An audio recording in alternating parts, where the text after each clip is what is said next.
Yes, what's love for the yes, 18 years old, yes, 18 years old, yes, young boy, young that, yes, young boy, young that, yes, oh my birthday, yes, oh my birthday, yes, one birthday, yes, one birthday. Thank God I get my footing back. Now my one vote can be my person.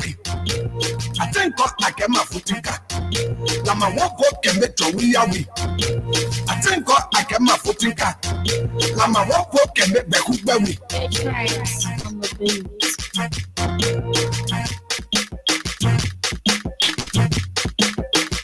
When your radio sounds better. Bad people will use electronic and print media. They use every means to promulgate dirty propaganda. So they take advantage of that and they spread their own dirty propaganda to outpower us, to outsmart us, to dirty us around the world. So investors cannot come here because you want to come. They'll be afraid. That's their intention. That's to allow investors to come. So they do all kinds of things to destroy this government image. That's what I know. Because this government cannot involve itself in killing people and killing people. President George Weah, when he became president, he opened a church. In more recent time, and just over the weekend, Ambassador Joseph Yumabwa made a statement that people shouldn't take men's job and give it to boys. Is a boy taking over a man's task in the presidency? What do you make of that? I want to say that statement doesn't go well with me. If Mr. Weah is a boy, then I think he's a good boy because Joseph Boyka, former Vice President Boyka, dropped in his heart, he collapsed, almost died. It is that boy, because George Weah, who then pick him up, charter a plane to fly him abroad for open heart surgery and lay him to live today with pacemaker battery. He's a battery total right now. So the battery is controlled by the white man who gave it in the medical center where he was thrown to. So maybe he's not well to speak the way he's speaking. He's not well. He's using battery. It's not normal. A man who is using battery and a man who has a natural heart compare the two. So Joseph Boyka, the former vice president, he's using battery. He's a battery total. Such a man cannot even be president of this country. He said, so maybe that the frustration making to speak the way he did, calling the president boy. So Joseph Boyka, the former vice president, he's using battery. He's a battery total. Such a man cannot even be president of this country. He said, so maybe that the frustration making to speak the way he did, calling the president boy. So Joseph Boyka, the former vice president, he's using battery. He's a battery total. Such a man cannot even be president of this country. He said, so maybe that the frustration making to speak the way he did, calling the president boy. How many million people voted that boy? So many millions. Look at this boy and elected him. Maybe you call Joseph, Joshua boy because of the age, because Joseph Boyka is over 70 and this boy is about 50 something. So when you say boy, well, that's it. But boy in the sense of immaturity, no. Joshua is mature. He's mature. That's why he told Joseph Boyka on the ground where he collapsed to fly here, bro, for medical checkup, for medical heart surgery. That's why to live today. I think Joseph Boyka, in conclusion, should be very grateful to that boy who flew in out of the country for open heart surgery and make it to live today. But the way Joseph Boyka speaks, the way he acts, he is one of the 9 ungrateful lepers.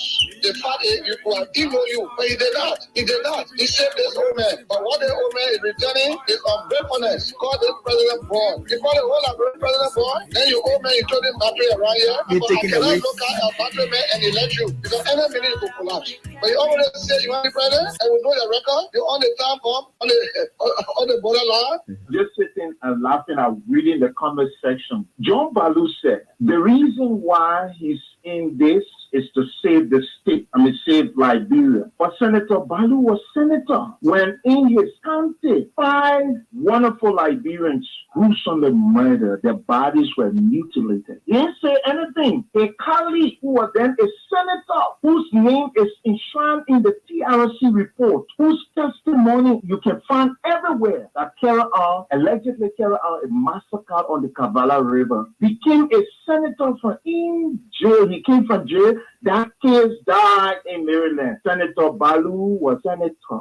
Senator Baloo was senator when Keith Juba was killed. Senator Baloo was senator when the Fula man was beheaded in River G. Senator Baloo was senator when the 17 young men were killed between Lower Magidi and Grand Bassa County. Senator Baloo was senator when one of the people who funding all of his effort was giving Intergenetic Hospital money and squash car to love it for him to move on traveling ban and access free. But today, he say he wants to save the country. Senator Balu was senator when Bridgeway from London came to do prospect in Liberia. Senator Balu then got vehicle and money. Balu la Brian the senator.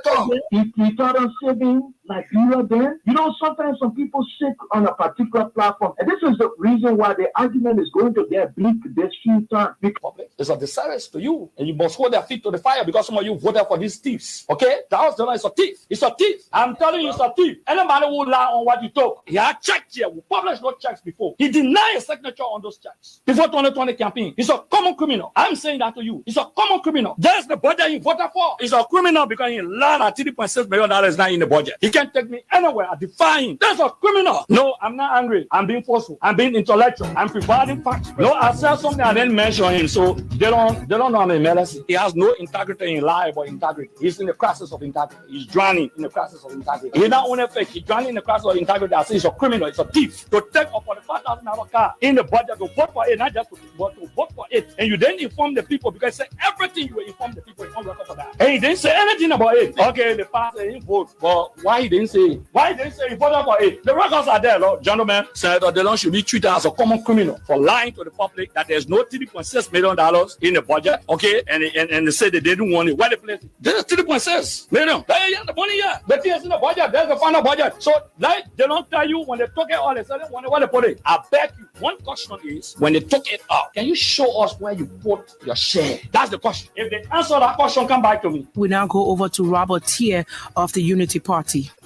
Yeah, you know, everything I do, we must first tell the thing to the people.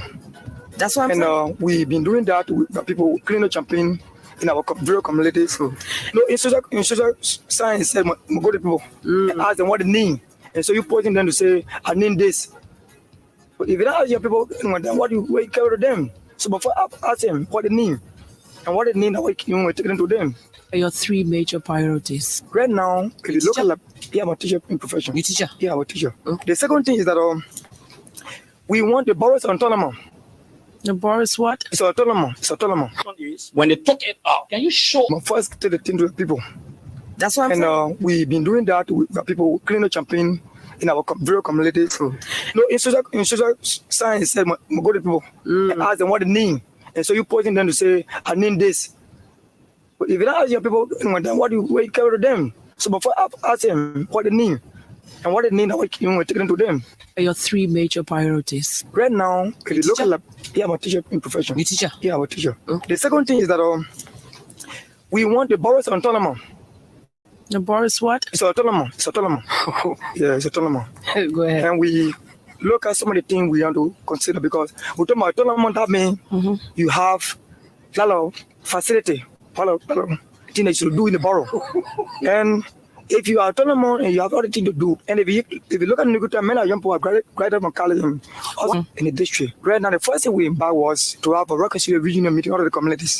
So Tia, at what level were you teaching? Was it elementary, junior high, or senior high? We're taking elementary divisions. Oh, elementary division. And we're credible, we are more accessible, and we're development oriented. So Hello, Robert B. Tier. Robert B. Tier is a librarian.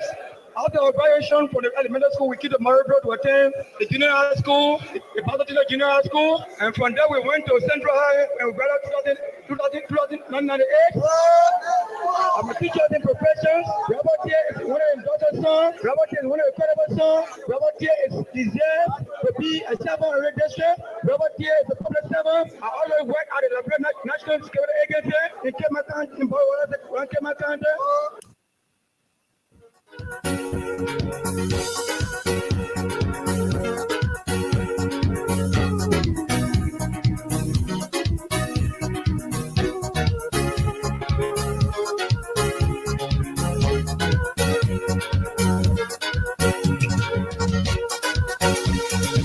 Good afternoon, good evening, good morning, wherever you are, however you are joining the conversation from across the globe.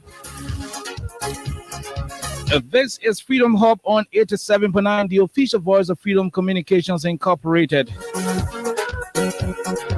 My name is Kai Oliver Kai. Princess Alexa Vanjakoli is my able deputy.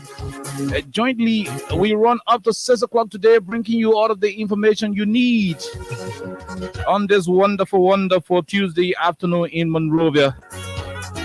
The time is 9 minutes past 4 o'clock. It is the electoral period in Liberia, a time where Liberians will be going to the polls to make a decision as to whether they're going to be retaining President Weah or they're going to have him replaced by either Tier 1 Gonglo, Alexander Cummings, Joe Yuman Boaka, and you can name the rest of the folks running for president in the Republic of Liberia. With just 35 days to go to the elections, what is it? What is it from the angle of the Liberian government? Why should the CDC be retained? Why should President George Manneh Weah be re-elected? These are questions that we're going to be asking our guests. The Honorable Deputy Minister of Education, the Honorable Lateem Daton, is here today. He's being accompanied by Madam Josephine Johnson. Jointly, the both of them will take questions from Alexa and I as to why they think and believe President Weah should have an extra 6 years given to him right here on the People Station. During the course of the second segment, we play host to a team of Liberians. At the same time, members of the CDC Executive Council in the United States. They're going to be joining us during the course of the second segment at about 5:15 today. They are gathering in their numbers, generating resources according to them, to come back home, those of them who registered to be a part of the process. What is it? They will tell us more about their operations in the United States, especially when the Liberian president is scheduled to go for his last United Nations visit in his first term of office. There will be another one next year. That is, if the people of Liberia will re-elect him. Too many things. We take a few bars of our theme song. When we come back, we play you the voices from our sponsor, Crime Stoppers Liberia. When that is done, we run into Studio B and have our guests to take all of the questions right here on 87.9.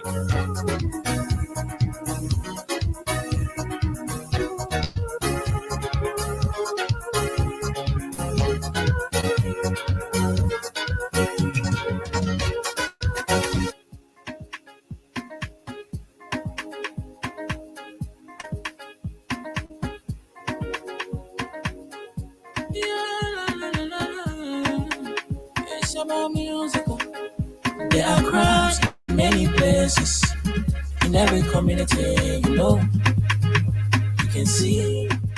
So if you see crime, report it. Don't take law in your hands, for the right authority. Well, it can't take your life. Crime Stopper here for us, bringing safety to your door. Whether you rich or you poor, if you see a human target, I mean you judge it. Crime Stopper, stopping crime and make it peace for them before. Crime Stopper Liberia, on the settled interior. Crime Stopper, keeping us safe, let's stop it for all of us. Crime Stopper Liberia is here for you. Remember, you see it, you report it.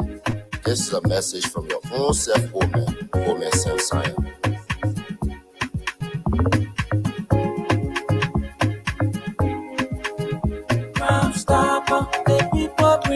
Okay, so welcome back to the program. Alexa, good afternoon and post-birthday. Good afternoon, and I would like to say good afternoon, good morning, good evening to everyone. Thanks to all of you for, the different wishes you sent my way yesterday. Thank you so much. Mhm. And I'm still receiving a lot of them. That makes it like really, really amazing. So I'm so grateful, and it goes a very long way. But I would like to say welcome to Freedom Hub today. We have a lot to talk about. As you listen to Oliver, we already have our guests in studio. And we'll be discussing a lot of things regarding the president's re-election and, a lot of other national issues. So I'd like to say welcome. Okay, so basically we go to Studio B where Minister Daton is pretty seated. He's being accompanied by Madam Johnson. Gentlemen and lady, it is our honor to have you on Freedom Hub. This should be your debut. Good afternoon. Good afternoon. Okay. Okay, so madam, you want to get closer?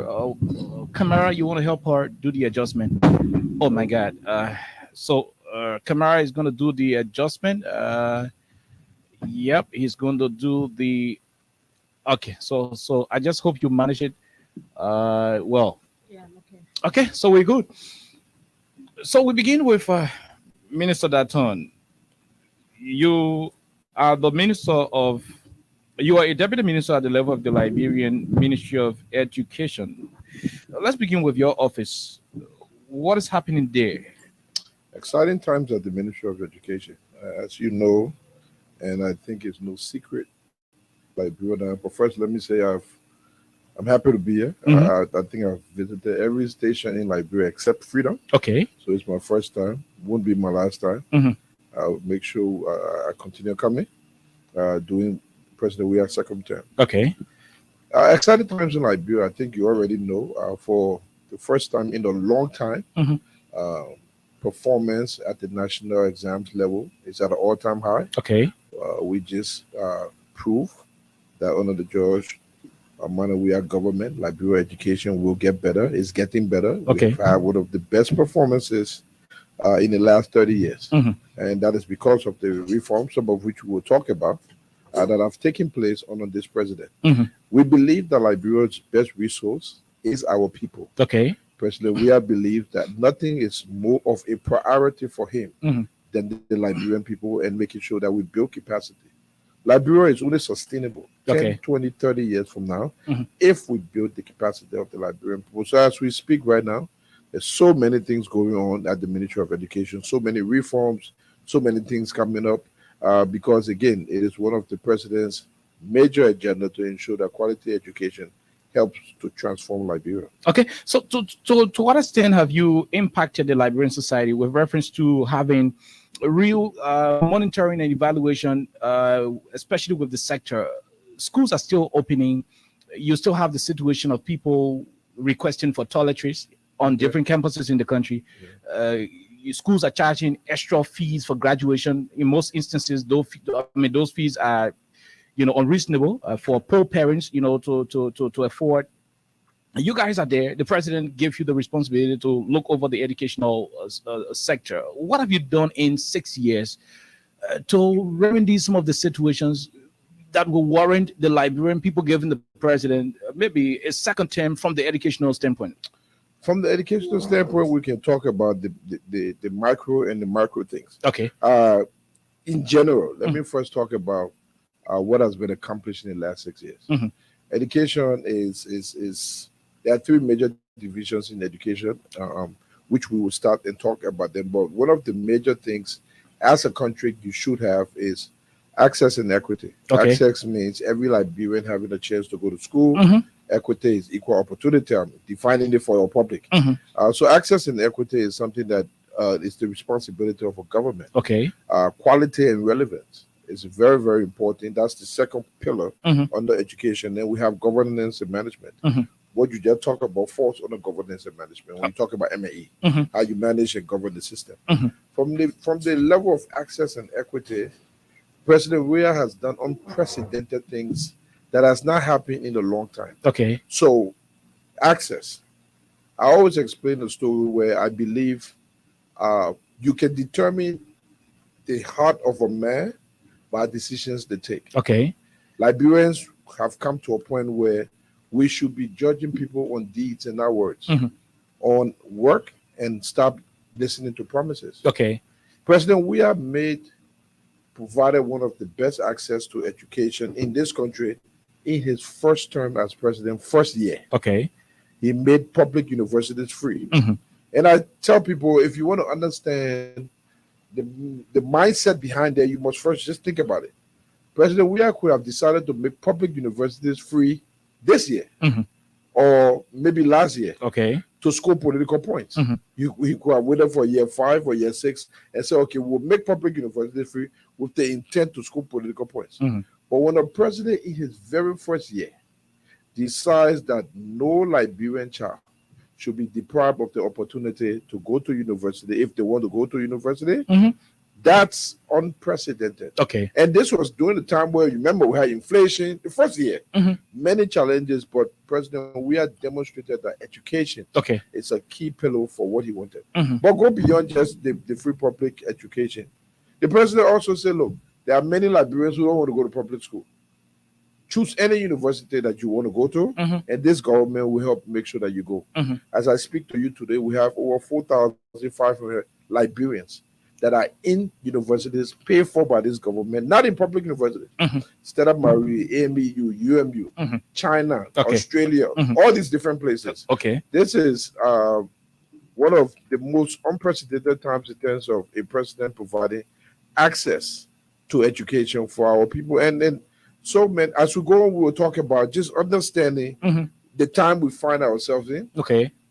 When I was growing up, and I was born in the 70s, we were always told that the best gift our parents can give us is education. Good.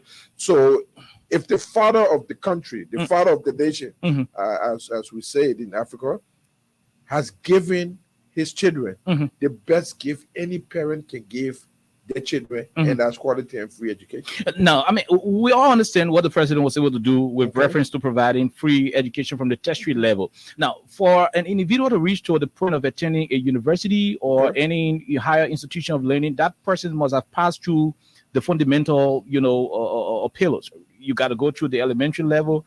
I'm not going to mention the nursery. You got to go from the primary level. Now, the ministry you are assigned to as the deputy, bulk of the critics of this administration have argued that you've done little or nothing. I'll go back to the MAE area. There are too many schools operating in shanty structures, sanitation not in place, a lack of quality, teachers in the classroom. They're not qualified to teach, in most instances. And your DEOs, your CEOs are literally salary takers. You do literally nothing, to ensure that they bring all of these institutions in compliance with the ministry own policies. The thing you feel in that area, if they will have to re-elect the president, then it means they will have to close their eyes on what you've done from the educational standpoint. So if we are re-electing a president just based on education, it could be a factor. I'm saying if we are, President Weah should get as many terms as possible. Based on the reform. Now, from the average person looking at education, just from opinion standpoint, you're right. But then let's dive into the details. Because all of the things you're talking about, we inherited those things and we're actually fixing them. Let me give you an example. If you're talking about MAE, when we got to the Ministry of Education, there wasn't a single logistics for anybody. We have 124 education districts in this country. So if you put a DEO out there, that DEO has to go across his district and make sure that things are going on right. Which is correct. It requires transportation. When we got to the ministry, this government, our CEOs had no vehicles. So how do you hold them accountable? So let me give you fast forward now where we are. As we speak today, this government has provided a Jeep for every county education officer. As we speak right now, today, we have provided motorcycles for DEO. As of today, we now have over 150 new bikes that will be distributed starting tomorrow. All of this is geared towards making sure we are effective at the MAE level. You when you come and you have to build from the ground up, it takes time. Education is not like growth. So let me go back into what you just talked about. You see, it's easy to emotionally talk about education, and I get emotional, but we have two sectors here. We have the public and the private sector. There's a limitation. But you provide supervision over the both. Exactly, but with limitations. Like, for example, I think I talked about this before. Government nowhere in the world has a right to tell public school what to charge as school fees. But you can tell them what kind of structures to have Liberian students go to. I'm coming. When you are talking about fees, they put it in context. There is private and there is public. Good. The laws of Liberia gives us all the authority to determine what public fees are. With private fees, it's a private entity. Okay. Again, There's no country in the world, you know that, including the United States, that tells private school charge XYZ. If you want, so government cannot violate that. So what government rule is, whatever you are charging, we should make sure you are providing that service. Okay. That is our rule. We have not shy away from that. Okay. But the idea, the concept, and I was on the other day, I explained this. The concept that government or this president should just get and say, if you're a private school, you can only charge this, from Joseph Jiggy Roberts to President Weah. No president have done that. And it will not even be constitutional to do so. Okay. But what we can do is make sure we are doing that. When you are overcharging people and you are not providing the service, then we can move in there and say, you know what, which we have done on many occasions. You want to cite some of the instances? Oh, so many occasions. Okay. You've been here with fine schools, like here we on the old road. Many schools we find for doing the exact things we're talking about. Okay. But this is an ongoing problem. This is a problem that we will continue to face. We need people like you, people, parents, all stakeholders to continue to bring it to.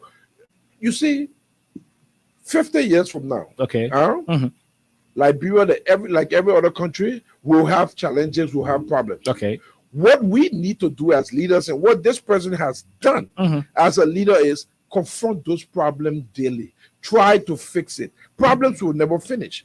But leave Liberia better than the way we met it has been the theme of our government, has been what we've been focused on, and what we've been trying to accomplish. So again, what you're saying, tomorrow we will still have some of those problems. But are we waking up to the challenges? Is this president determined to help change it? Yes, that's what's happening. Okay, that's exactly what's happening. Let's go over to you, Madam Johnson. You're a female, very, very promising young Liberian woman, and somebody who is to a greater extent up to the level intellectually. What have you seen so far? Some of your colleagues on the other hand of the political ladder will think enough is enough. The government has reached her limit. There is nothing more this CDC government can do. Let it exit the scene.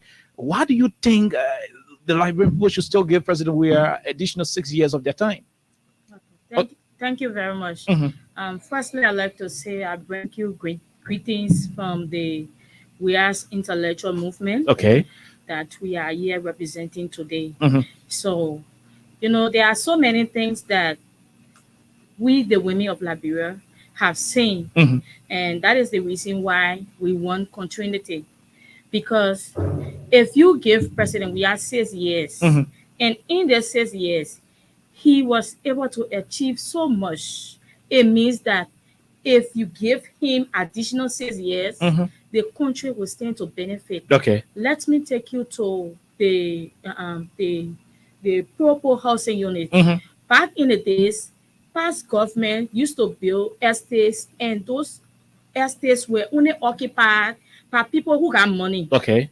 So what President Weah have done is this: even a lady who is selling beta ball in Raritan Market can be able to own herself a well-built house. Okay. Because of President Weah. Now you don't have to pay money to get the Purple housing units. President Weah is building more Purple housing units around Monrovia for people who cannot afford. Now today they are owning their own homes.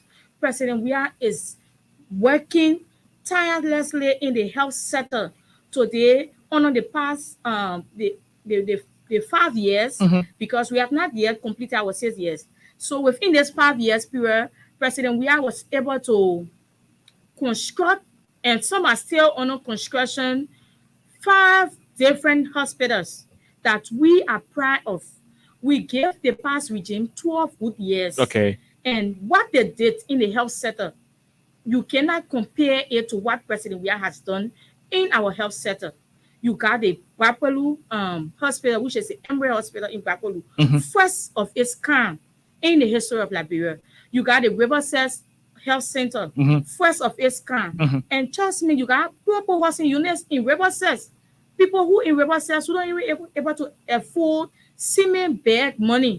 Today, they can own themselves a Purple housing unit only because of President Weah. So tell me, are these not reasons for us to re-elect President Weah? You're talking about the free tuition policy, the issue that has to do with providing low-income, homes for people, to stay in free of charge, by the way. Yeah. Your folks are arguing that you're doing all of these things to cover up for your inability to provide jobs for the people. So you give them handouts, and they think you're doing them a favor when in fact you were supposed to be giving them real jobs that they'll be able to independently build their own homes.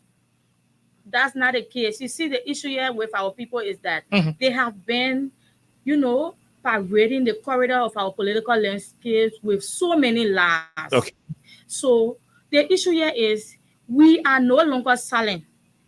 That's the reason why we will continue to go to the various markets, the various intellectual centers, the various radio stations to debunk those lies. Okay. Because all of the things that President Weah have done, they are not compared. You cannot compare it to no other, to no other government in this country. Okay. President Weah, he has done so much that warrant his re-election.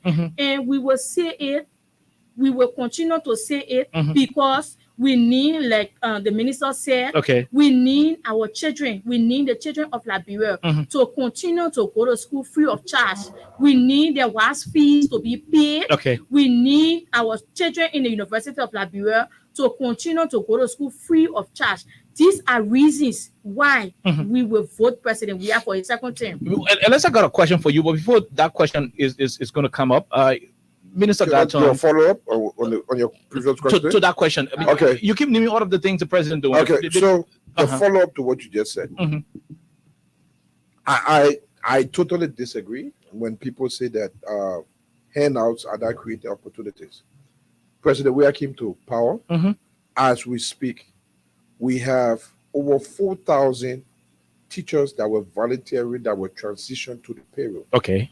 Liberia education system right now, we have 60,000 teachers that covers the country, public and private. Okay. 26,000 of them are public school teachers. Many of them, when we came, we had only about 9 to 10,000 on payroll. He created jobs for over 4,000. Okay. When the health fund got depleted, you know about this, 2,500 Liberian health workers were going out of jobs. This president transitioned them to the national payroll so that you could keep them providing health care services. Which is correct. This is job creation. I'm debunking those who are saying because the president have taken initiatives. First of all, the president have paid WAEC fees for 5 years. Okay. We're talking about 240,000 people. So the economic benefits to that is if 40,000 students every year write this exam, in the last 6 years, he has paid over $20 million for WAEC fees. What that does, right? Economically, that money stays in the pockets of families, which can use that to do other things. They can do it. They can use it to open businesses. Markets are taking. So there's an economic value to not just the WAEC fee is free, but the benefits that have come back to families. So there is not one. I don't know of any parent in Liberia. I hope one day I will hear parents that say we don't like the idea of our president taking the initiative of paying our children WAEC fees or providing free education. Okay. When the economy is difficult, and we are in very difficult global times, not just Liberia, across the world because of the happiness. The president, I always tell people, don't only think about the good times. Think about the most difficult times and when your president stood up for you. Let me give you an example of a time that people like to forget about, but it happened in this country. We had COVID in this country for 6 to 8 months. I hope you remember this. Okay. We couldn't go out. We were in our homes. We couldn't work, right? People stay at home, civil servants. This president, this government paid salaries 100% with people not leaving their homes, not coming to work for almost 8 months. People were home because of COVID, but this government made it a priority to still pay your salaries for 8 months. We're talking about tens of thousands of people, millions of US dollars.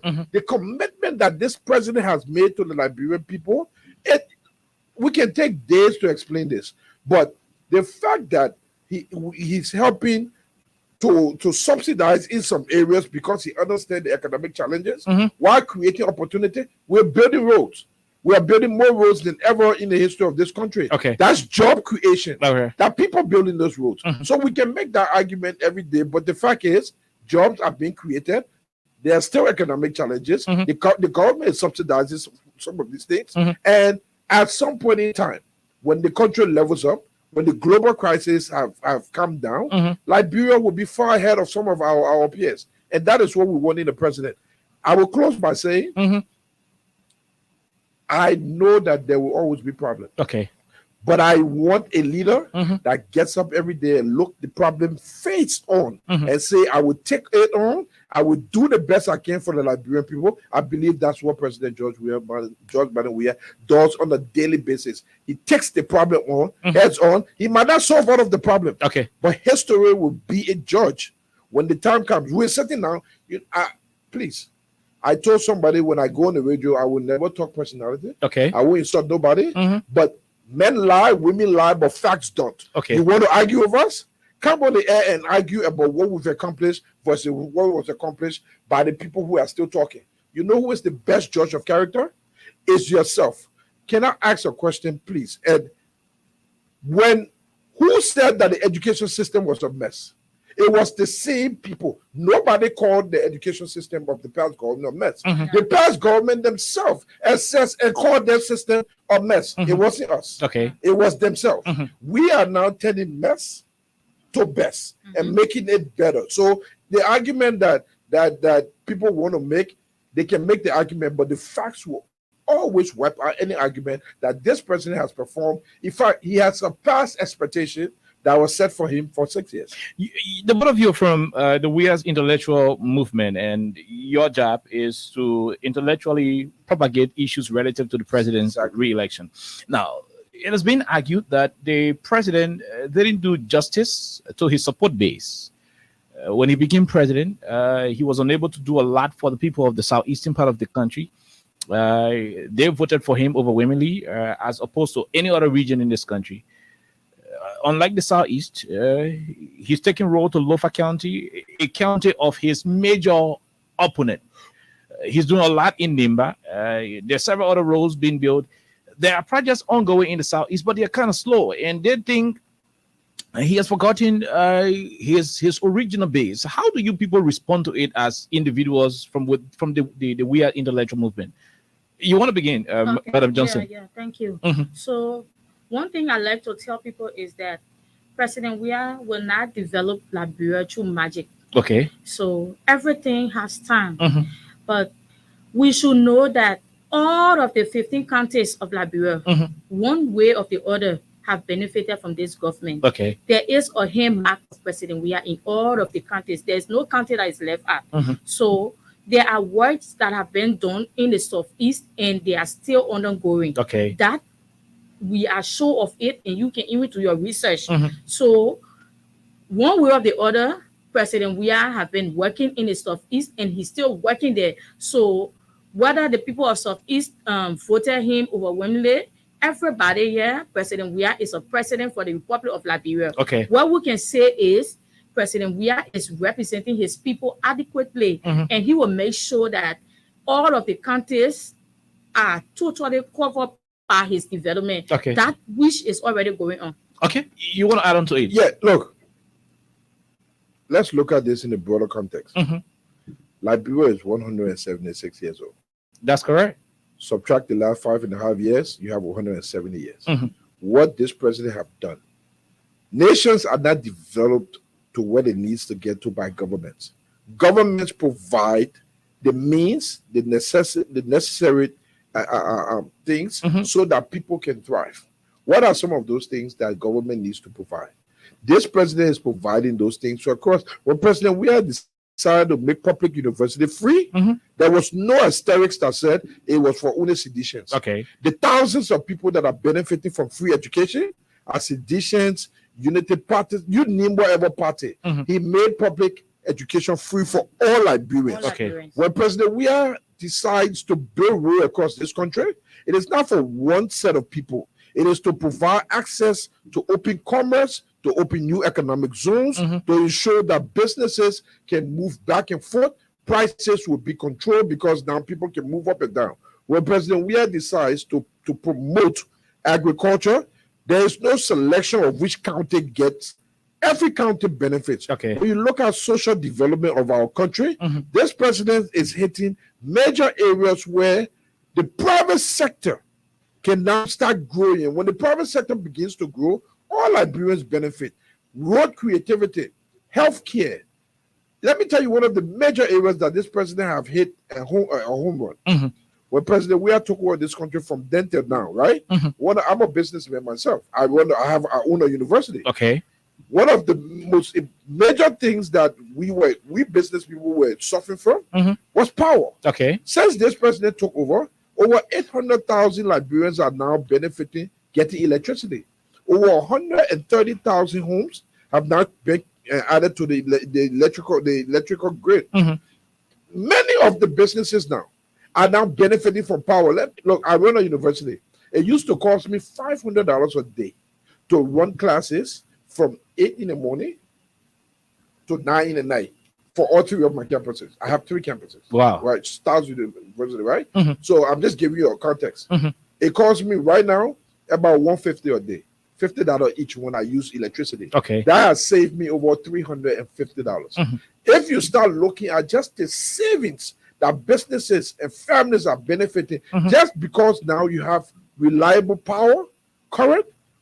That's a check mark for this president. Let me remind our people, when you go to the polls, don't go to the polls because somebody say, I will do this for you. Okay. Go to the polls looking at what has already been done. Everybody that is in politics, that is on the floor right now, has a track record. Go back the last 10, 15, 20 years. Look at this individual track record. Who has really committed themselves to the uplifting of the Liberian people? Okay. President Weah, and let me not say President Weah, George Manuel Weah, the man, the myth, the legend, even before becoming president, has always stood up and committed himself to this country and our people. How many of our contemporaries can say the same? How many of them can say the same? I think unless I got a question for I'm so sorry I Johnson. went in and out because I have something to handle. Right. But I have questions not just to her, but number one, I would like to know because you guys are here in the capacity of we as intellectual movement, right? So a lot of these things you're saying, these are things I think a lot of people can see about, what the president has done and the progress that has actually been made. But a lot of people still, disregard the fact that you have all of these things around us. So why have you guys waited so long to have these things to be communicated to people? Like now you just formed the We as Intellectual, movement. Like why did you wait for elections to have this to be formed? Okay, so why we decided to do it this way is because you see, like you rightly said, those things that President Weah have done are things that can be seen. They are all tangibles. So our people from the other side are still seeing it to be nothing. Okay. And they are using those lies in this campaign. So we have come together to make sure that all of the lies that they are saying, we just want to get rid of those lies because they have nothing to offer the Liberian people. They have nothing to say. They have no tangibles. So the only thing they can do is to come and lie to the Liberian people. That's the reason why this time we have come to tell the Liberian people we got tangibles. Anybody who say President Weah shouldn't be re-elected, bring your CV. President Weah will bring his CV. Let the Liberian people be the judge comes October 10th. Okay. So let me just add to that. Thank you. We use the word intellectual, not as a way of distinguishing ourselves to say that we know book more than everybody else. Okay. We use the word intellectual because we wanted to be specific to people, let them understand that this would be a discussion about issues. Now, one of the main reasons that happened is we find ourselves in a special period. This is a special period, election period. Okay. Normally, doing the functions of government, the Ministry of Information is the arm that is designated to propagate information for government. Which is correct. In this special period, which is elections, all of us have worked in different sectors in government, and we've come together. The team has come together so that now we can take it to the corners of this country, and we can break it down as simple as possible. Because look, the people we are appealing to, honestly, are the independent and the undecided voters. Those who will vote for Joseph Boakai will vote for Boakai. Those who will vote for CDC have already made up their mind. There's nothing you and I will say will change it. But there are so many thousands of people yet that are wanting to know what this government has done, and based on the information that they receive, will make decisions. We are appealing. Our conversations are direct to those people, some that don't follow the news on a daily basis, and we're not just coming on radios. We're going to intellectual centers. We're going to door to doors. We're walking to people's homes. We're talking to people. And somebody asked me the other day some kind of question very similar.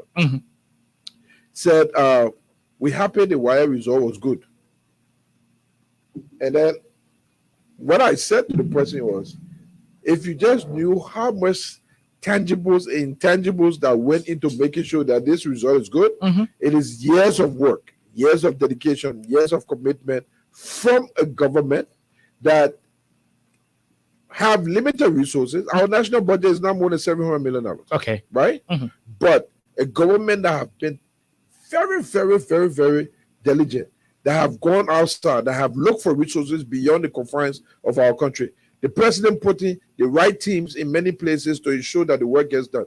You see, leadership, and we who sit in leadership positions, one of the most critical things you can do is make decisions on the people you employ, the jobs that you give. Okay. Why? Because those decisions have human consequences. And when you are running a nation, when you make those decisions, they can either make you and break you. Okay. One of the things that we have had in this president is the president who has the guts to make decisions and stick by those decisions to see changes. In the first 2 years, education system was still shaking. We ain't getting these kinds of performances. Guess what happened? The president trusted his team, trusted his God, and kept the team. Today, you are seeing, prior to that, the last 12 years, we had 6 different education ministers in that period. Okay. You started from Dr. Joseph Koto. You know, you went to Otelo Gonga, Ebuda Tape, George Wonder. All of them, I know. A lot of changes, starting over. It takes leadership to stick to your guns and say, look, I trust this team. I believe they can deliver. This president has proven beyond all reasonable doubt that when it comes to one of the most critical, essential things of a president, when it comes to decision making, he's very, very, very, very good at making the right decisions, and we are seeing results now. Okay, we are seeing. So, right. So I guess we have to go to the phone lines, but I have to ask my questions in real life. But messaging is very key in these moments that we're in right now. And whenever you get to freedom, for example, you're saying this, you're saying that, and then you have other people who are in different counties. They would definitely like to listen to a lot of these things you're saying. So when it comes to messaging, I think one of the major issues we have is the fact that people see the things that are being done, yet they're still saying to themselves that no, these are not things that are being done right now, because they're in denial of the fact that they have a couple of different expectations from the beginning. So what exactly would you say to a lot of people out there who are still saying to their followers, who are still saying to people they have influence over, that these are not things that are being done by this government, or the government is just doing this, but these are not really tangibles? What is the messaging? Because that is like very key in these elections. Tangibles are the things that you can feel, you can touch, you can benefit from. Look around your communities. Are your feeder roads being built? Look around your communities. Look, since 1964, President Weah is the first president that have renovated all public high schools across this country. Okay. Since 1964. If you're in high school, some of these things, we've come to a time where some of these things you should be, as a young person in this country, first-time voters in this country, don't be deceived by people's perception of what's happening. The reality of what's happening, you can see it, as you say. You can see it. It's in front of you. Do you have light at home? Many families, I don't know about you, but light has become so stable, barely current can go now. I don't know which area you're in, but for many areas, in places that never had current before, people are now receiving. So look at the reality, and if you see the reality and somebody tell you black is blue, there are shades of gray. Just tell that person, say, no, yes, the president might not have done everything. We are not saying that we accomplished everything, but to sit here anywhere and say that you cannot see for yourself the transformation that this country have undergone under this president will be a denial that only you and few of the angels in hell can see, because the realities are there. Okay, the realities are. Yeah, so I mean, Oliver, I'm so sorry, please. Yeah. So I think we'll go to gender-related issues since you're here, and the president has named himself feminist in chief. Exactly. And that is one thing a lot of people have actually referenced over the period. Whenever you have, gender-related issues, whenever you have sexual violence cases, and all of the different abuses we've had over the period. So now, of course, you're here, telling people the government has done this, the government has done that. But there's a space where people look forward to women's political participation. People look forward to, women's empowerment. So if we're going to go to that angle, what exactly will be a grading to give this government when it comes to women's empowerment and when it comes to, women's political participation? Okay. For me, I say you will give the government 100 because this is. Are you saying that because you're? No. This is a government that have prioritized women's participation. That's why this government said that they are going to give 40% on the candidate list, and the government have done that. Secondly, this government, if you take a look at our various ministries, you will know that you got women that are either serving as head of that ministry or serving as assistant or deputy minister. Take a look at the public work ministry. It's headed by a female. It tells you that this president believes in women's participation. He knows that the women can be part of the decision makings in this country. That's the reason why in every sector of this country, he have made it his business to put a female one way or the other to either head that agency or serve as deputy. Okay. This president, he know what he's doing. He know that without the women, his government cannot be successful. That is the reason why, if you take a look in this government, you got too many women that are working in this government and they are making decisions. Okay. They're making decisions, and I'm sure Alexa is kind of pleased with not 100% pleased, but I'm okay. Your response. Now, before we go to the lines quickly, we've already had a clear appreciation of what the president was able to achieve under his first 6 years, so to speak.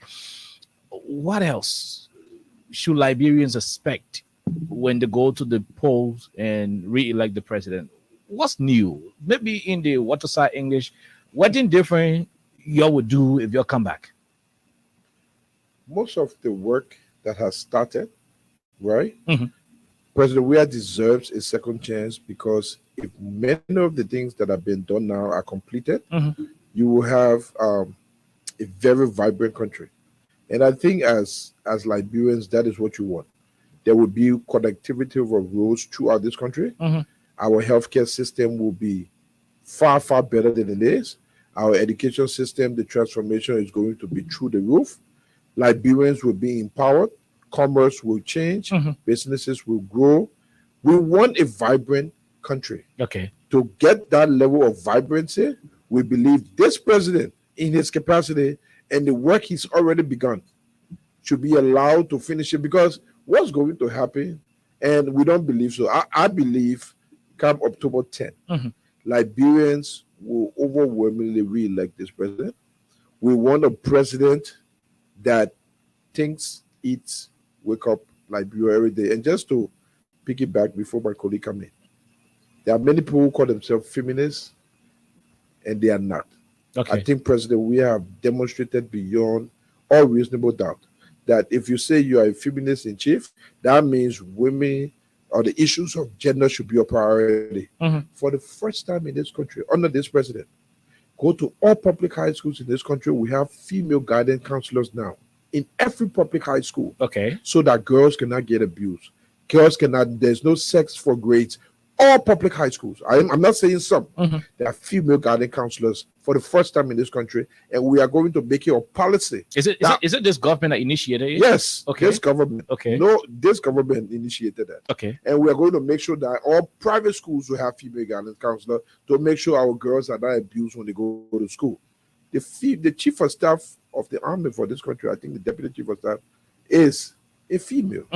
So he has not just talked the talk, President Weah has walked the walk on female issues, and we are proud. He even appointed a female chief justice. If exactly recently, if somebody could want to make that. So okay, so that is exactly what it is, and you heard the both of them. We're going to take this quick break. Talking about female, Alexa, the vice president is a female. We'll take this quick break to be right back. People bringing safety to your door. Stopping crime and make a peace for them before. Stop Liberia from the center to interior. Keeping us safe, let's stop for all. Constable Liberia is here for you. Remember, you see it, you report it. This is a message from your own Omen Sam Sion.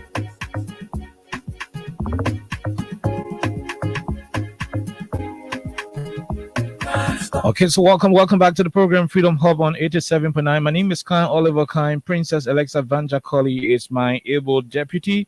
We're jointly here up to 6 o'clock. Our guest today will come from the We As Intellectual Movement, Minister Lateem Daton. He has been accompanied by Madam Josephine Johnson. The both of them spoke lengthily about reasons why they think the president should be re-elected. If you're there and want to be a part of the conversation, the time is now. Join us on 086 500 104 0776 104 104. For those of you outside Liberia, you can also join the conversation on WhatsApp at +231 886 500 104 +231 886 500 104 to be a part of the conversation. Let's take the first batch of calls. This question, 1 minute. Go ahead. Yeah, quickly, let's hear you. Leave the radio. Yeah, my name is Ajay. Leave the radio. We're getting feedback. Okay, I think you missed out. Let's take this other person. Go ahead. 1 minute. Thank you, kind. William W. Wuru, proper designer, and I joined for Samakatan Carware. Go ahead, Wulu. Thanks to our people institute there, they sell it all. Like they said, which vision we are resolved, and we are many we move. We are only speaking to on the side voter to join on to see a tangible and development in country what present we are made, so that we can join, we can vote development. Okay, the thing is clear. My only message to our brother institute, the We Are Intellectual Movement, is that to convey the message to Molula, saying that the poor need a t-shirt come Thursday. Okay. Because poor need a video on my door. Okay. They want a t-shirt. Thank you very much. You will have to pay for that announcement. You got to pay for that announcement. Let's see if we can take this international caller. What does it mean? Where do you join us from? This is the global chairman for 3 major auxiliaries in the country for the CDC in district number 120 district and Nima County that we're in a fierce battle against Senator Johnson and his group. Lion Yankon. I'm calling from Fargo, North Dakota. Fargo, North Dakota. Go ahead, Mr. Yankon. Just to remind you, I got one more raise in my hometown to my Granville County. But I would like to contribute to the discourse, about first of all, somebody was comical when you talk about female, is a vice president, Alexa, smart. All the females, they like to protect each other and very much in the interest of females. But, the president, we are, the gentleman in the office, I think one of the deputy minister of education, President Weah, he did critical thinking, and his critical thinking skills, it helps the nation, always. This is why President Weah always analyze and evaluate issues before he can even fire somebody or not, or dismiss the president. Okay. So I've been helping people. This is why I've been adding more people to job. But I'll let them get on the females issue. In our society, President, we have been contributing immensely to females. But one really touched my heart a few days, day before yesterday on OK TV. I would like to condemn this lady in the strongest term. Jimama Wodo Cody, who decided to endorse the leaked audio of Senator Johnson. She said every word where Senator Johnson said in the audio, he was right. And she endorsed the candidacy of Joseph Boakai and Jeremiah Cole. Okay. So I would like to speak to that. And also I would like to really implore the only CDC lawmaker in Nima County that working along with this spectacular group of men, the Territorial Lion Movement in Nima County, Representative Joseph Somobi of District Number 3. Thank you very much. He worked as a harassment.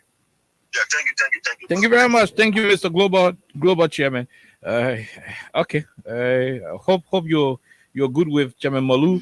This person, go ahead. 1 minute. Yeah, well, Quick, no time, my brother. Yeah, my name is Ade Wusin. That's the only thing was young when I got the film of the to be for some of your 1 minute. Nobody can. I want to say thank you to your guest firstly. And then question is from the Ministry of Education angle. I want to ask him this question. Why is the Ministry of Education doing with the proprietors of schools in negotiation with parents?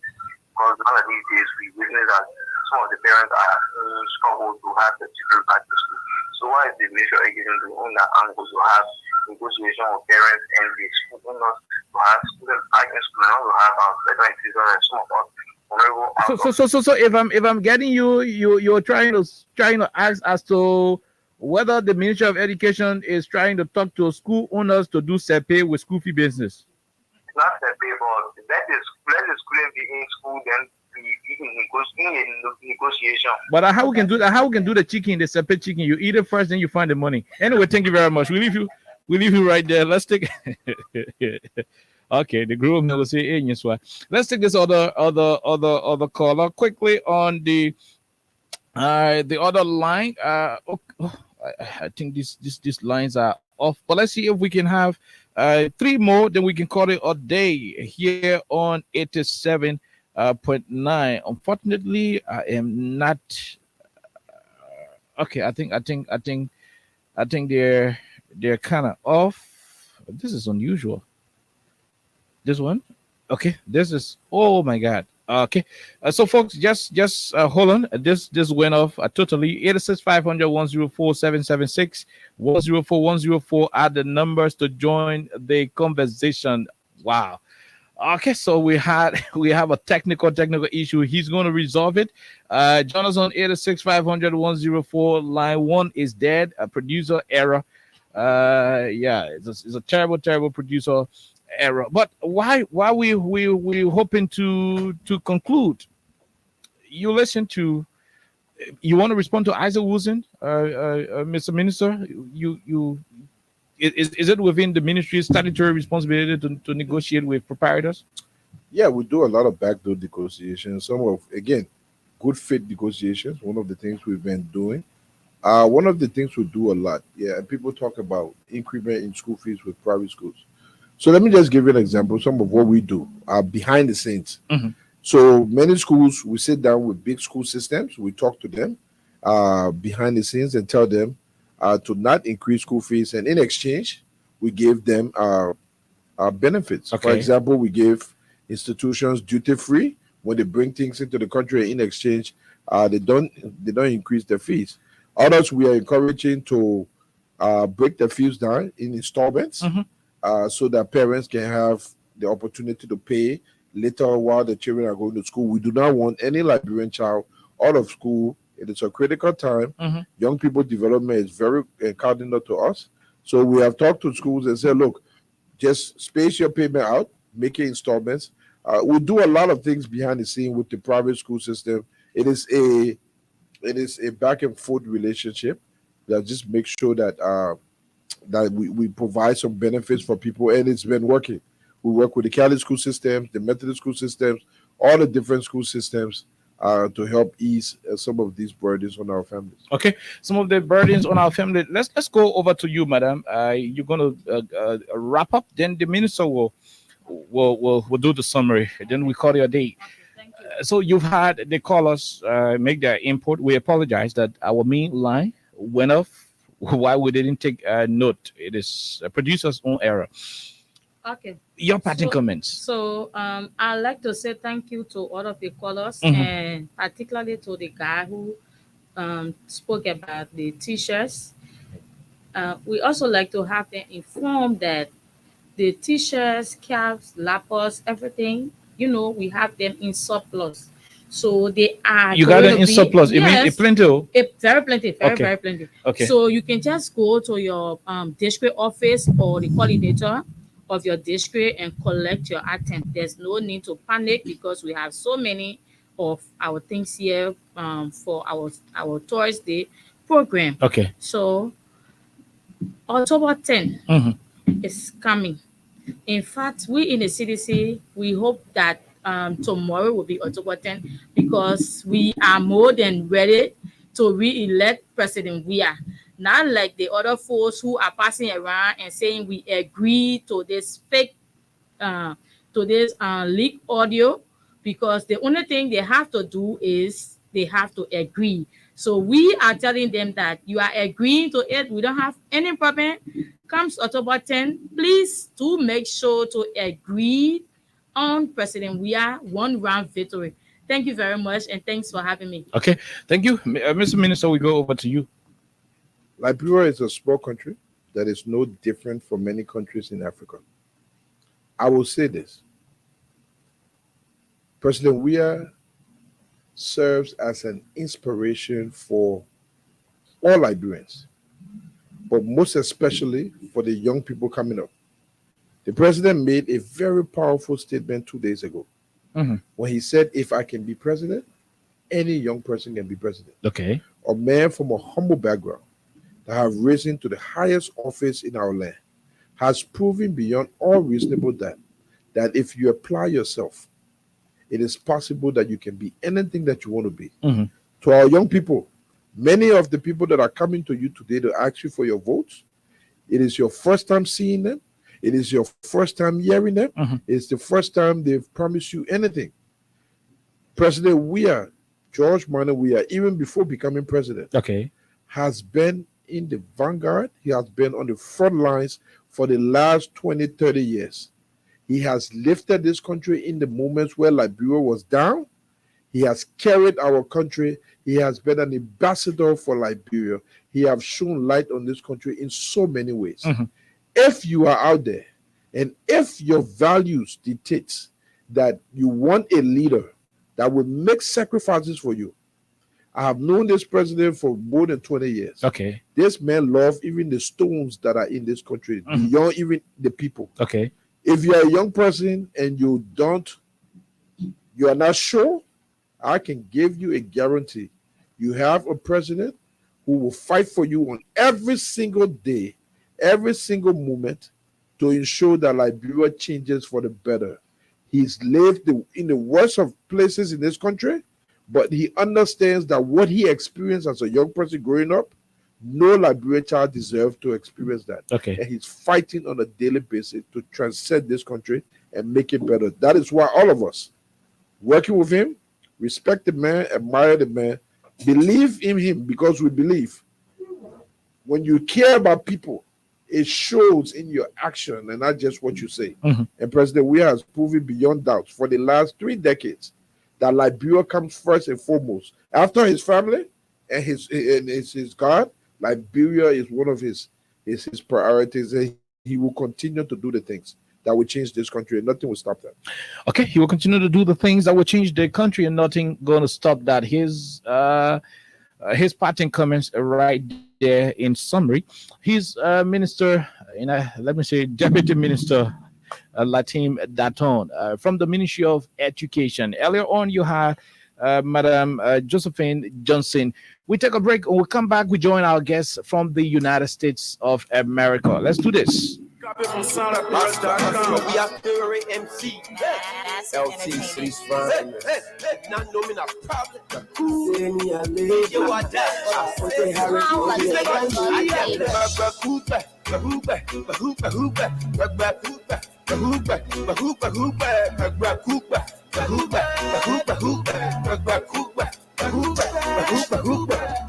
Anything why you know why you pull it out, pull it down. If you know why you pull it down, pull it down. Sebele 20. I say Sebele 20. I didn't let it play, but it damn PC. Opposition will look go, yeah. I know me see. Why? I said, why? So we are my president. You go, you gonna know your president. My president, who the president, I can't find me to the president. If you not know the flower, you go find. If you not know the man, you go find Jalo. Whatever they do, bye. I'm on whatever they do, bye.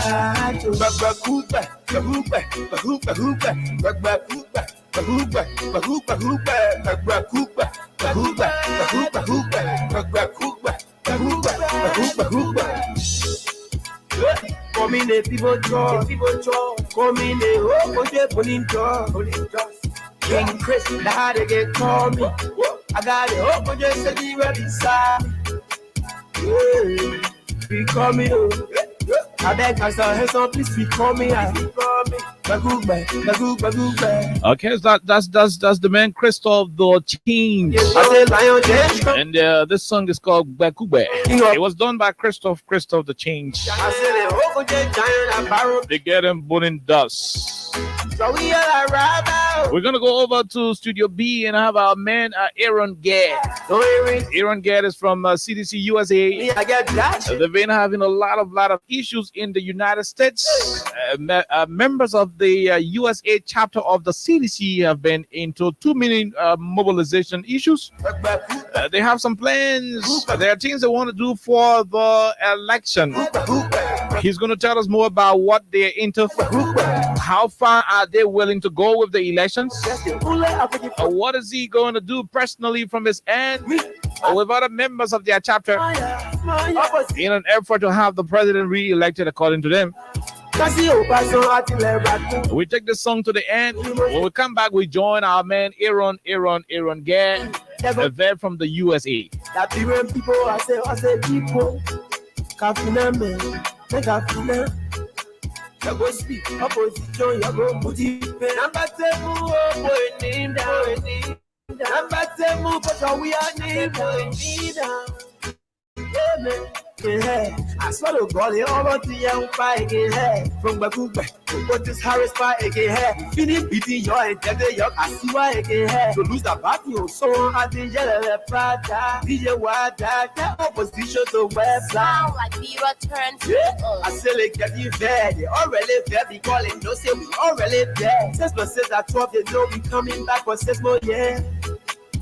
Hey, Lord, let the people song. Africa, Black Diamond, our leader. When I trouble song. Okay, so welcome back to the program Freedom Hop on 87.9. My name is Kine Oliver Kine. Princess Alexa Vanja has gone for a special assignment. So I'm going to be the lone presenter for the rest of the show on today. Mr. Aaron Gadd from the CDC USA, it is our honor to welcome you to Freedom Hop. Good evening from Liberia. Thank you, KOK, and also thank you to the audience.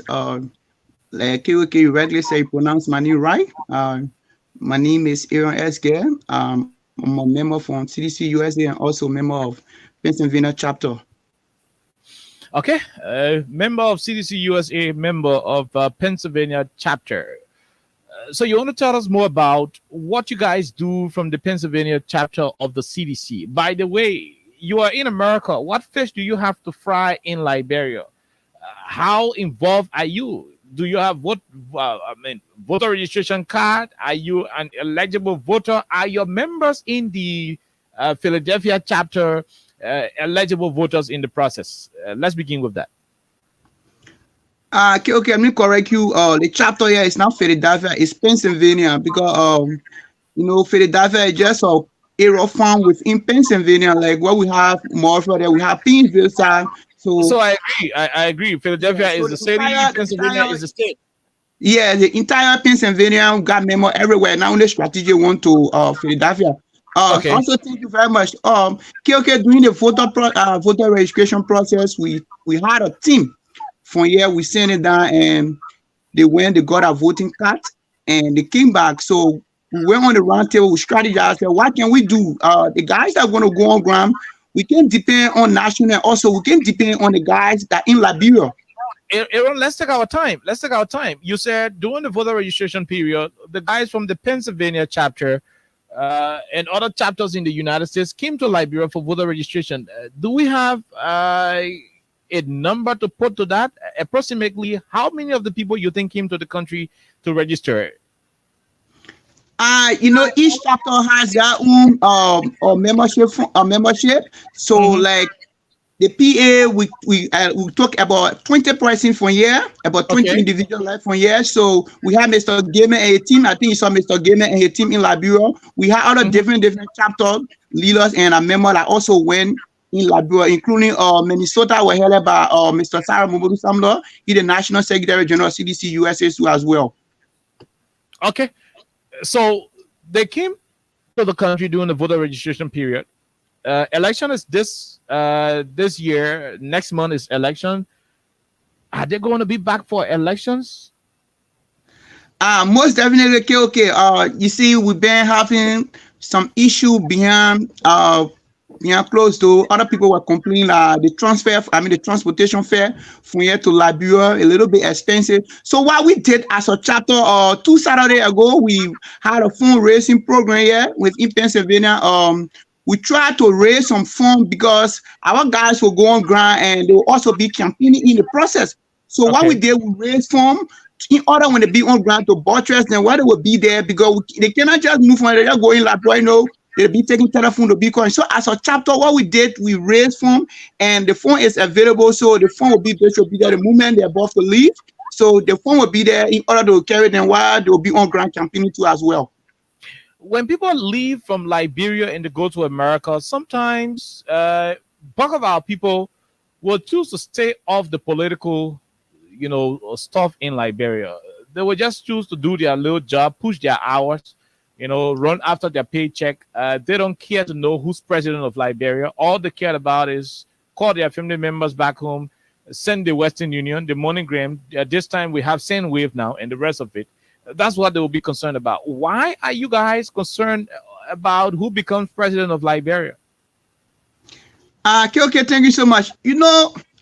Liberia is a unique country. By me leaving or other people leaving Liberia and come to the United States does not give us the right to abandon Liberia. Okay, for instance, for me, I usually come to Liberia every year. Every year, December, I'm in Liberia, for example, now for me. So, my little resources I got there, I'm going to invest it in Liberia. It's not like they said that it's not what your country can do for you, but what you can do for your country. It's just an opportunity for me and other guys for the fun ourselves on the other geographical location, which is the US. So by up there, we shouldn't abandon Liberia. Liberia is our common denominator. No matter what we can do, at the end of the day we fall into trouble, we'll surely go back home. And if you go back home, why would you be standing on ground at that time? All your time you spend in America, when you go back to Liberia, actually all the time you spend in the US, why you there with your time there? So we thought it was like, for me, I got other stuff running in Liberia, so I can't display to the public right now because there's a national platform. Other people will be glued to the radio to the one to listen what I do in Liberia. But like I said, I usually come in Liberia every year. I was just there to go past December and I came back January. Okay, so you have your heart in Liberia, and that's why you are deeply concerned with the electoral process. That is said and done. Why Josh Weah? Why Weah re-election? You in America, somebody could say, okay, you know what? It will bring us back to the same question, but in a different way. You already in America, advanced area. Currently, you can go there. You got bad road down there. The schools there are good. Liberia, we got some challenges, although there are progress being made in some areas. The election is on. There are over 20 presidential candidates. Why, Mr. President? Okay, thank you. President Weah is a special gift that God gave to we the Liberians. Only few guys are not willing to tap into President Weah anointing. For me, we on the other side, CDC, we see it necessary as a God blessing to us. President Weah is just a different human being. Most other guys, they have not had it out there the privilege to sit down with President Weah, even meet him one-on-one for him to discuss with them. Okay, last year, President Weah came here to the United Nations General Assembly, which of course I'll elaborate on later on. When he came, the entire hall was fully filled.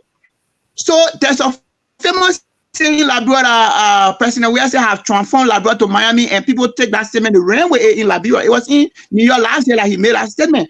So okay, there's that a unique thing President Weah have done in Liberia. Like I said, I usually come Liberia everywhere. I know how I left Liberia when I came to the US, and I know how Liberia is looking right now. For example, I called a show one time, I said the same thing. When I came to Liberia last year, December, I spent a lot of money on fuel to run the machine because, they still not living on the side. But right now, as I speak to you, I got 24-hour current within my house what I get in Liberia.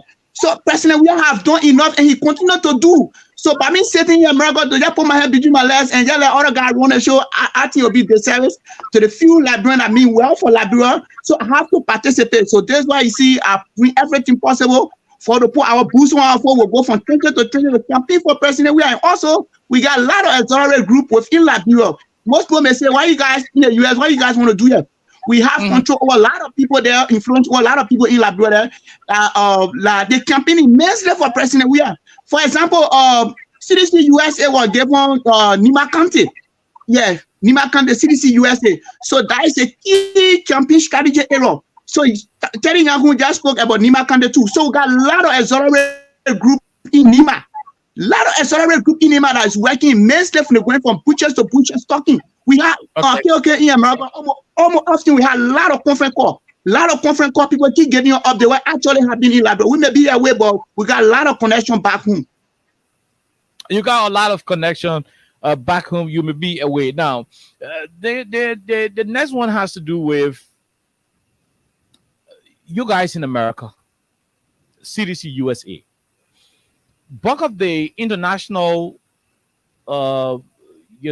pressure you've had on this administration over the period are things that we saw coming up from the United States, where people in the opposition community will always, go to the United States Congress, and they will go to the State Department, and take too many informations, most of which are sometimes not true about the government.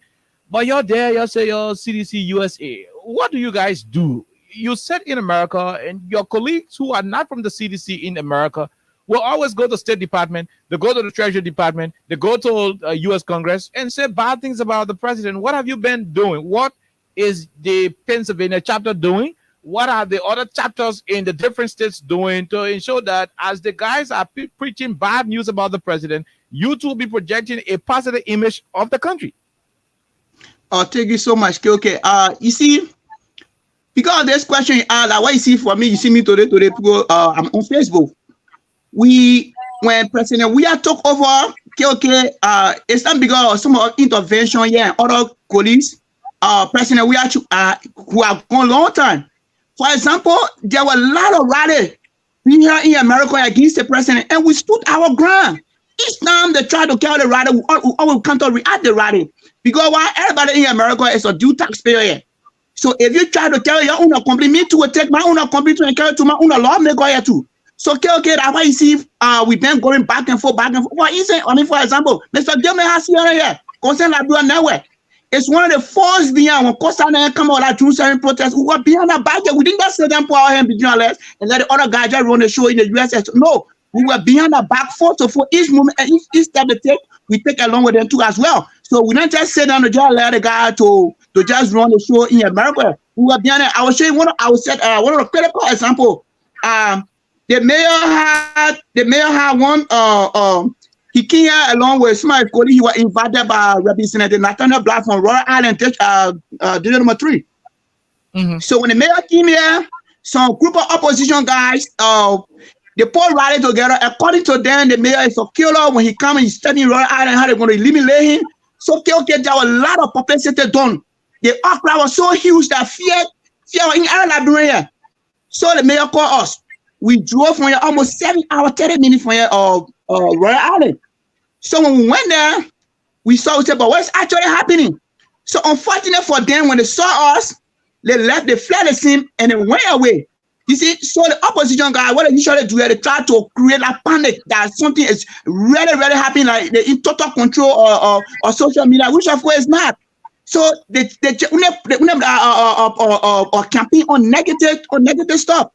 So okay, now most of the things on Facebook are all reality. No, we are in control. When it comes to political scene in America, CDC partisan as a higher partisan in the United States. I don't know about other countries, but I'm speaking about America.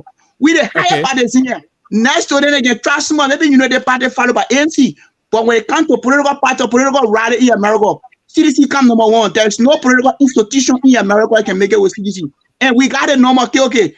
We got a number in America here. Away from coming to the country to register and coming to vote during the election period, what else are you guys doing as a political auxiliary to the CDC in Liberia? What else are you guys doing? Like I said, we got our men on ground. They are taking the messages to the people everywhere. The campaign is on. We can't stand down to be like the president or be spectator. No, we are not spectator. We are participating. We may not be there, but our direct representative on ground. They are campaigning too as well. So right now in America, the president is about to come here for United Nations General Assembly. Okay. Yeah, there's one of my key things for me appearing on the show. So we are calling all our partisans. The president is going to be here on the 20th of next month. So last year, what we did, we want to do the same thing. Last year, we flooded the entire New York street. People think that there was a civil war taking place in New York, but there was absolutely no civil war taking in New York because the police were everywhere. They couldn't stand the crowd because they saw the crowd. They couldn't stand. I'm looking like when the guy go to a football stadium, when the game is over, how you see the people leaving the stadium, you couldn't see the end of the crowd. So that's what we did last year. So we want to do the same thing this year. So the president is coming. So the sooner it's better. We don't want the information that will reach us soon. You see? So that's why you see we do it. So because in America, everybody busy. Everybody get their own schedule. So we want to come over here to explain to the Liberian people and people that are on the side too, so they can take upon a time. You can take off on your job maybe 2 to 3 days. The president will be here on the 20th for United Nations General Assembly. So what we do here, we set up a committee. We set up a committee because everybody are responsible people. We want to get people taxed. Yes. So what we did, we set up very committee. The people in the other state were coming. All you need to do is, if you want to go directly to New York to book your hotel, fine. But if you don't want to go to New York, what we want to do here is just fly straight to Pennsylvania. When you get to Pennsylvania, around Philadelphia side, where you can book a hotel there. If you book a hotel, I will leave my number here. I'll leave other guys in number too as well. You can call. When you call, the bus will be available. You will get in the bus will take you straight to New York. When the bus takes you to New York, we'll assemble there because that's where the president will be speaking from. When the president is done speaking, the president will meet with Liberians. Yeah, when you finish meeting with Liberians, then he will take it as and then we will get in the bus to come back to our location. If you come back to your location there, if you want to sleep, you can sleep. But the program is only for 1 day, which is the 20th. So we'll be leaving around 6 o'clock in the morning. Okay. 6 o'clock on the 20th. You will drive from here to New York with a bus. Is it for those of you in the United States or some Liberians who also want to go to the U.S.? Perhaps they have the U.S. visa and they want to go to witness the GA. Are they also allowed to ride on board, your bus? Yeah, it's open. Okay. I don't want to call me last year. We had high powerful delegation from Liberia. They rode us. Yeah, we had representatives, we had minister, deputy minister, everybody. So the buses we had last year, I think it was 2 or 3 buses. The Ulster buses, all the football players in the news. We had 2 or 3. So we took people. The other people drove that personal car. They went there. Other people, they get on the buses. We left. We went to New York. So what we did when after the president spoke on the tower meeting, when everything was finished, we made sure we took all our parties in them back. They won't carry them in New York. We took them back. We brought them back to Pennsylvania. When we bring them back to Pennsylvania, everybody dispatched. They went to their favorite location. Everybody went to the hotel. Other people are living around. They went to their favorite houses. And we also have a parking space. And here around Pennsylvania area, you want to drive to come within that time, you can drive. We have big parking space. Our pickup point has never changed. Okay, for the last 5 years, our pickup point never changed. Our pickup point is Woodland Avenue. Woodland Avenue Shopping Center. Everybody know that location. That's what we usually pick for. It's a wide, big shopping center. That's what we usually pick all our parties in there from. And we make sure we have not left none of our parties in there behind before. We make sure all our parties in there get on board and we board the bus and we leave. Last year was so fascinating to the extent that we had an escort. We had the whole city locked down. The police escorted all the way to New Jersey because that's where they got the boundary. Then the thing around the left all before enter New York, and the thing around they came back within Pennsylvania sideway. All right. So at the General Assembly, what are you going to be presenting to the president when you meet him in a meeting? Is it secret or something you want to talk about? No, it's an open meeting. The only thing I will not disclose the length of time the president will spend here because due to security reason. But it's not something secret. So we try our possible best to put everything under control right now. Like what happened last year, the rainfall happened a lot. So we encountered a bathroom difficulty there at that time. So what we have done, and everything's in place. What we have done, we have secured a bathroom, and we have also secured a spot where we're staying. Because usually, okay, when you go to New York, you can't go immediately to the hall. So you assemble to a particular location. From there, you will cheer the president. The president will be speaking, will be witnessing it live, on Facebook too as well. So when the president is done speaking, then the president will go and meet with Liberians. It's an open invitation to everybody. But if you're not a citizen, you want to come, you have to come with a good character. Because the moment you try to trip within the crowd, will alarm the security and you'll be picked up. It's a very strong warning to everybody. The moment you trip, like what we see in America, all the poor people and be booing the president, we will not tolerate in America. We will not tolerate. If you're in opposition, you want to boo the president, go into a different location and phone up and boo the president. But if you come within our midst and you try to disrespect the president within our midst, you'll be picked up by the security guys. We're not hesitate to do that. And you get 100% guarantee of that. Okay.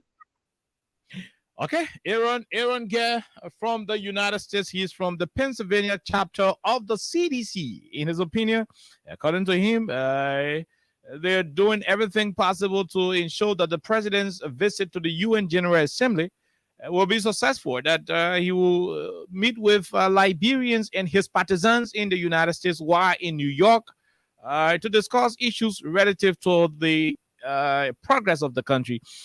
Yeah, so Aaron is there. Aaron, is there something else that we did not tell you that you will want to talk about just before we go to the lines to take few of the calls?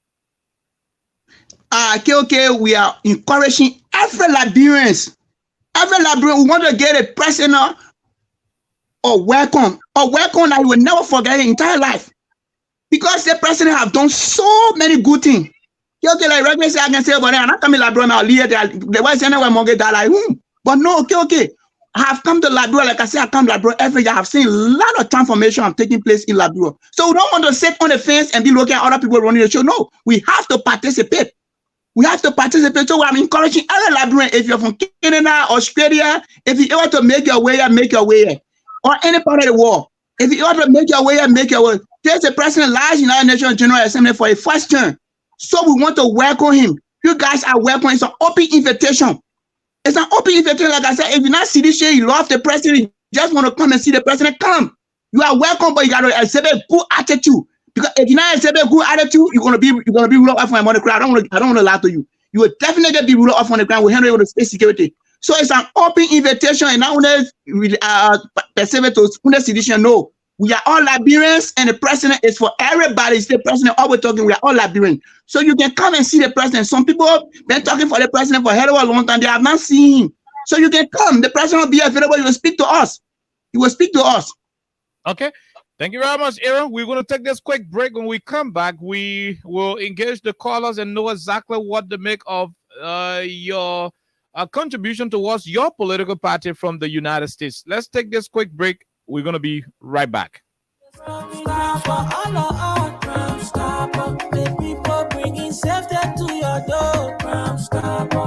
crime and make a peace for them before. Stop Liberia, from the center to interior.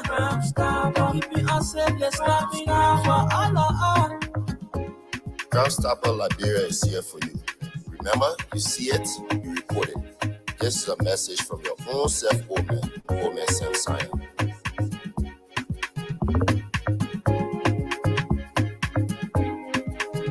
Crime Stopper, the people bringing safety to your door. Crime Stopper, stopping crime and make it. Okay, Crime Stoppers. We take few bars of this one. Interior, Crime Stoppers Liberia is our official sponsor here on 87.9. make people bringing safety to your door. Crime Stopper, stopping crime and make it peace for them before. Crime Stopper Liberia.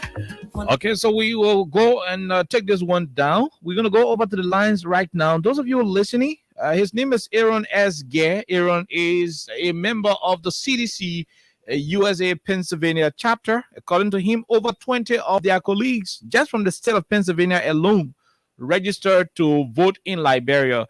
They had a meeting. They were able to generate some money to ensure that those who registered will come to Liberia to vote. And while they are in the country, they will also be given some money to join the campaign, to buy co-author, do this one, do that one, and so forth. They are also organizing Liberians in the United States of America to go to New York by the 20th of this month to welcome the president when he will be attending his last General Assembly. When you'll be attending the General Assembly for the last time in his first term of office. So if you're there, you want to make an input, perhaps you got a question for Aaron, you want to know exactly how to be a part. If you're somewhere in the U.S. and may not have the direct connection to Aaron and the rest of the team, join the conversation. Let's have you make your input. The numbers are 086 500 104, 0776 104 104 are the numbers to join the conversation locally. If you're outside of Liberia, specifically in the United States or Canada, and you also want to be part of what he talked about, you can also call on WhatsApp plus 231 86 500 104. Let's take this first question. Go ahead. What is your name? Where you join us from? Hello? Okay, let's take this other person. Hello? Go ahead. Let's hear you. Hello? Go ahead. Let's hear you. Oh, my God. I mean, we're missing out on all of these calls. This person. Hello? Go ahead. Hello, sir. What's your name? Where you join us from? Yes, I'm Nathaniel Bassi calling from Monrovia. Monrovia. Go ahead, Nathaniel. Yes, I want to get a view about the brother from the state that press is supposed.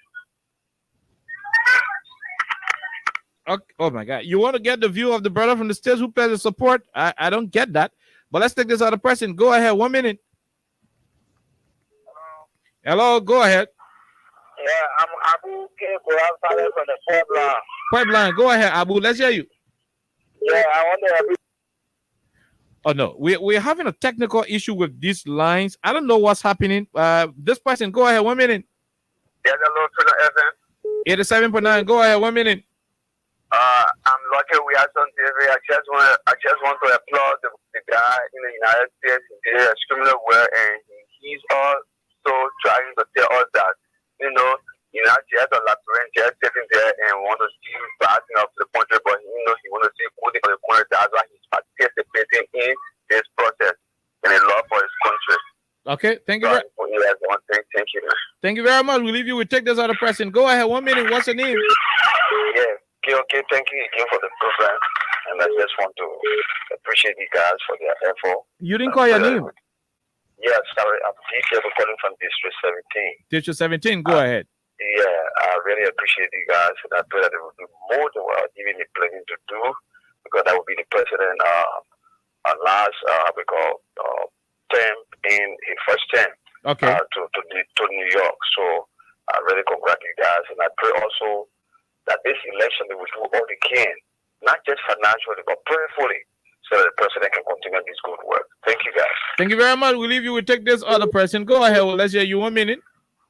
Yeah, how you doing? We are great. This should be David Johnson from Jairus Market. Thank you so much. Thank you so much. KK, my man, look, a winner is always a winner. So, President, we are, I don't know, people will just talk and we trust, and what we decide to do to vote for our president, we are just waiting for October 10th. That's all. Okay. Our president carry on our development process in the same year And the president can you can do small things because the president will clear the whole area. Thank you so much. Okay, thank you. We'll leave you. We'll take this other person. Go ahead. Let's hear you. 1 minute. Hello. Yeah, hello. Okay. Go ahead, sir. Let's hear you. What's your name? Where you join us from?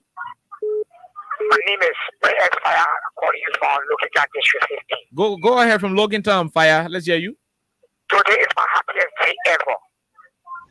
When America say that they come to Liberia to register to vote for my wonderful and grateful President George Manawia. I don't know what to say in life, but George Weah, thank you for Lofa Rule. I will continue to vote for you all the days of my life. Thank you. Okay, thank you very much. Thank you for Lofa Road. Let's take this other person. Go ahead. 1 minute. Okay, we missed out on that person. The lines are kind of getting busy overly. Let's take this one. Go ahead. 1 minute. Let's hear you. Yeah, kind. Go ahead. William Wulu. Quick. Thank you very much. Let me extend to this brother who are there, kind. When you bring down for the love of country, let me say, well, let them reach it. We are waiting on them to see them here on the ground. So all to start the ball rolling. Okay. Thank you very much. Thank you. We could barely get you clearly. But let's take this other person. Go ahead. 1 minute. We are great, my dear brother. All right, I would like to tell my brother thank you for the U.S. for what you have done and what you have privileged on air. I would like to tell him thank you. We are in for we all Liberians, only those who don't see development but they see personal interest, that the one who hate we are today. But we would like to congratulate and tell him thank you for the hard work that you have done for us. And come 2023, I can assure you October 10, we will vote we are with anger that there will be no run-up, but only one round will give the opportunity to tell them that they don't deserve this country. We have a complete change. Thank you, there. Thank you very much, my brother. We leave you right there. Let's take this other person. What is your name? Where do you join us from? Go ahead. Yeah, good evening, Ghana. Good evening. Quickly, no time. Yeah, my name is Azi Wuzi, and I want to come over here and get all the good enough for me to try to be person of okay. 1 minute. Yeah, for the campus, I want to say thank you for getting to we prepare on that side to work on our president. And then we can very soon and we don't have anything to give you up. But if we come on to us, then we get the president on his presidency. Thank you for asking. Thank you very much, Isaac Woozon. We leave you right there, Isaac. Let's take this other person. There are more of the calls here. Let's take this one. Go ahead. 1 minute. Let's hear you. Yeah, District 15. Go ahead, sir. District 13. Let's hear you. Color Greens District. Yeah. They want to comment about that. Yeah. I want to say thank you very much. And it makes a very smart decision to choose Niba County to send people there to go and campaign there. As a Niba, for me, I'm voting for the rule from secretary from Ghana to secretary rather. But I've voted there, I'm voting for. Okay. Thank you very much. Thank you very much. Okay, thank you very much. He's voting for the role from Ghana to Secretary. That's the only reason he's voting we are. This other person, go ahead. 1 minute. Yeah, I'm Abu Koran from the Puebla. From Puebla. I appreciate the brother so much from Pennsylvania, USA. You know, during those days, people leave from this country and just forget about their home. But for this regime of our generation, people living from Liberia going to the USA, they are so busy and concerned about their home. So I want to appreciate it so much for such a gathering or for such an organization there. Okay. And we all support it so much. Thank you. Thank you very much, my brother. We leave you right there. Let's take this other person. Go ahead. 1 minute. Hello? Hello, let's hear you. Quickly. District 8. Yeah. For our brother to be on that part, to be in place of Josh Manning, we that here, you will know. But once they will push it to the Liberian people that Jawia is going back for the second time. Okay. And I'm so happy by the grace of God. Thank you very much. Thank you. We'll leave you. We'll take the last three, then we call it a day on this segment. This person, let's hear you. 1 minute. Hello, let's hear you. What's your name? Yeah, hello. I'm calling from Downwater. My name is Victoria Omar. Go ahead, man. I just want to tell you about something. Thank you very much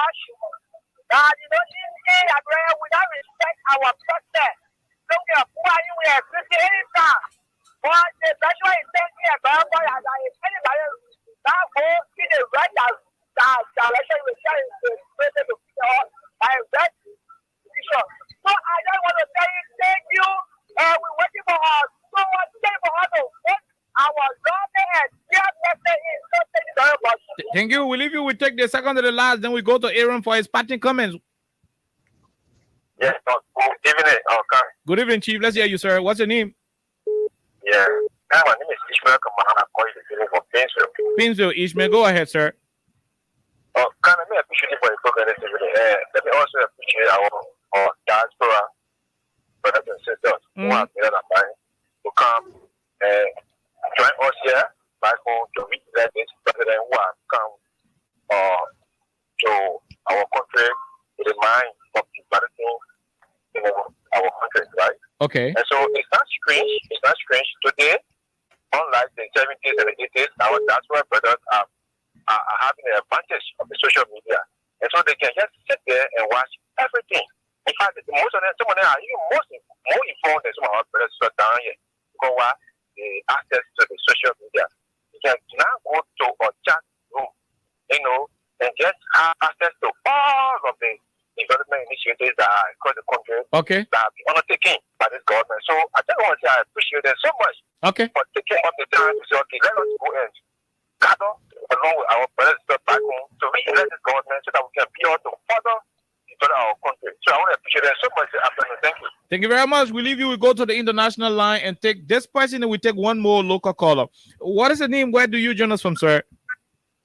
This is Toyo Harris calling you from New Jersey. Toyo. I'm an advisor on the Elders Committee for CDC USA. Okay, go ahead. I want to tell my brother Aaron, we have trusted the younger generation of CDC USA to take the flag and carry it, and they are doing exactly as we expected. We are proud of your leadership and your group, and we will follow you because our leadership changes, and that's why we follow George Weah. George Weah gave us the knowledge that you can give young people responsibility and they will execute. And he has done that with his appointments in his government.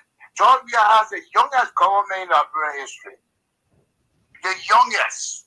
And because of that leadership that he has shown to us, we are practicing the same and we are seeing the results here. So we want to tell the world that when our president comes to the United States, we will show that he is popular among the Liberians here. And that's what the opposition failed to do. When they see the CDC force at the UN, they leave because they might be 10 and they see your army. CDC is the only Liberian organization that walked down the streets of New York City chanting battle cry. Chanting battle cry in the street of New York City. And with a black traffic in Maria, with black traffic in New York. That's the CDC way.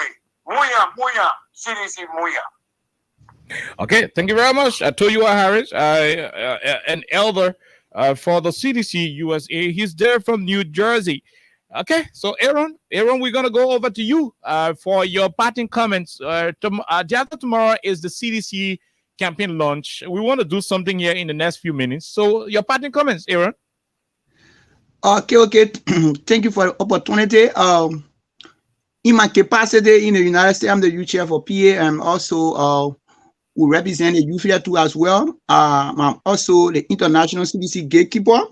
So I'm holding a lot of position within the United States of America. Before I proceed to my closing comment, I just want to read few names that were appointed. Sometimes people can do follow up. So let me try to remind them again. So we got a listing. Here. The listing here because everybody are responsible people, so we give people responsibility. So for the particular the president that is coming to the United Nations, our chairman on that committee is Chairman Yaya Sherry. He's a chairman for that particular committee, and his co-chair is Mr. Chakoji. Mr. Chakoji is also the chairman for Minnesota. Then we get the Secretary General, Mr. Sarah Momo Samula. Mr. Sarah Momo Samula is the national chairman for CDC USA. And we also got our national chairlady. Her name is Constance Ndwopo. Then we come to the secretarial area aspect too. We got Harriet Sharma, we got Abraham Maluba, we got former robbers. We on the financial aspect. We got Melvin M. Pega, we got Dorothy M. Zegi, we got Bonnie Davis. On the hospitality aspect, we got Daisy Kamara. Daisy Kamara is the cheerleader. Last year we went there, she cooked the food and she took it, so she the chair on the particular committee. We got Mrs. Vera Oka. Mrs. Vera Oka is the co-chair to her. Then we got Mr. Asha Golohawa. Mr. Asha Golohawa is the national CDC Women Lead Chair, the entire America. So then we come to the campaign. We got Angie Yankun. When we come to the transportation aspect, I fall within the transportation aspect. We got Mr. Roosevelt Tano, he's our chair. We got Solomon Johnson. Then my name is Eric. I'm the Secretary General on that particular committee. Then we come to media and publicity. We got Mr. Prince M. Sherry, he the chairman there. We got Mr. Michael Y. Gaiman. He also the co-chair on our committee. We got Mr. Alfonso there too. And we got Brother Lucini Vani, on a particular co-chair. So we end the listening is so long because time factor. I don't want to call everybody name because I know you want to leave now. So okay, thank you for the opportunity. I'm really humble. I'm waiting for you to do it again anytime. I'm still loophole. Maybe you can give me another opportunity to appear on the show. There's all about CDC US and all about the promote the re-election of president. We don't have no different intent. Our main intent here is to give the president a heroism welcome, and also our many have been done is to re-elect president. We are trying to continue the good job like he are doing.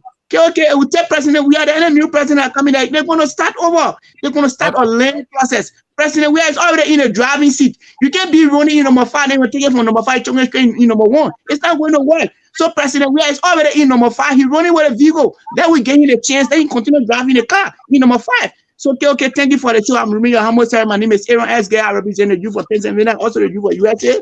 Thank you so much, KOK. Thank you very much, Aaron. There is Sedition there in the United States of America. Aaron, it was a wonderful time having you on the show. Let's take this break. Tomorrow, day after tomorrow, not tomorrow. Day after tomorrow is the CDC campaign launch. This CDC struggle started in 2004, 2005, when the president of Liberia, Biden, a political leader, had an ambition to become president of the republic. This is the first speech that introduced Mr. President to the political space in Liberia. Listen. Martin Luther King said, I have a dream. Barack Obama said, change, yes, we can. And I, George Weah, said, power to the people. Yes, we must. Fellow citizens, fellow Liberians, freedom and power brings responsibility. The responsibility rests upon CDC, a noble party representing a noble people. Before the birth of CDC, we have endured all the pains of poverty and the marginalization. Our heart is heavy with the consciousness of this sorrow. Some of those pains continue even now. However, the past is over, and it is the future that attracts us now.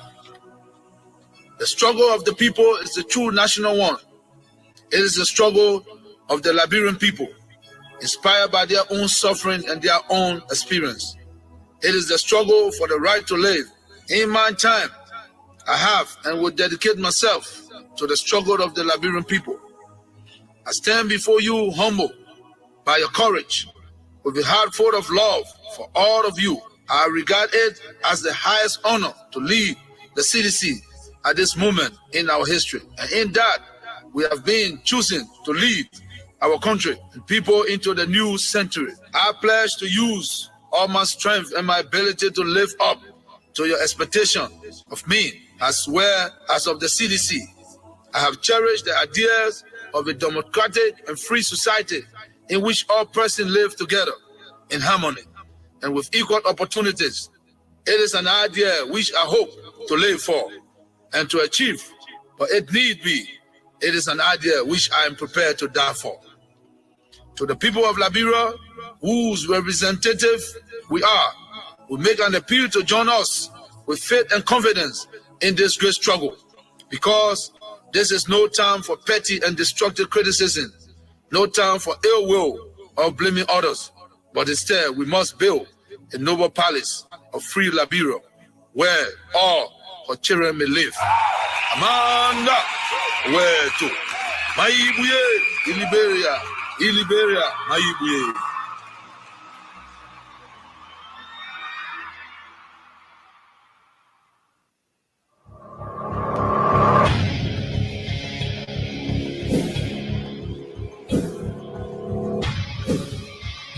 Okay, all right. So that is what it is. That is exactly what it is. So we're told day after tomorrow is the campaign launch of the CDC. CDC is going to be launching the campaign on the 7th of September 2023. Liberians have a workload on their hands. I'm not going to say more today, because I think we have reached a point in the country's history when the fate of Liberia should be left with Liberians to decide. Now, I'm saying this to mean Liberians should by this time know exactly what to do with their country. An opportunity is going to be presented to the people of Liberia on the 10th of October to choose between a group of people who were unable to provide simple things like attending the University of Liberia and public university free. Simple things like building affordable homes. In this situation, the homes are no longer affordable because they are not up for financial transaction. They will choose between a group of people who are building homes to be given to poor people free of charge, and a group of people who were unable to transform the lives of the poor people in providing shelters. Under this watch during the elections, Liberians will be deciding as to whether to continue with an administration that is paying the wise fees for parents, most of whom are unable to, afford these wire fees for students who are often, eligible for the WIAC, or to go to an administration that had a lot of money but refused to make the payment of wire fees a general benefit for the general good of the people, only for some other personal reasons. So in plain terms, Liberians will be confronted with a decision on the 10th of October to either choose between these two group of people. Whether it is the government that used to pay people up to $30,000 a month, like Mo Ali said, or a government where the president said no minister will make more than $7,500 because we need to build roads going towards Lofa County. Liberians will be deciding on the 10th of October whether to choose a government that used to connive with ArcelorMittal and other companies in Nimba to take money and put it in the pockets of individuals, or a weird government that said ArcelorMittal, other people, bring the money that you have, let's put it in the road between Ganta to Standing Quilly.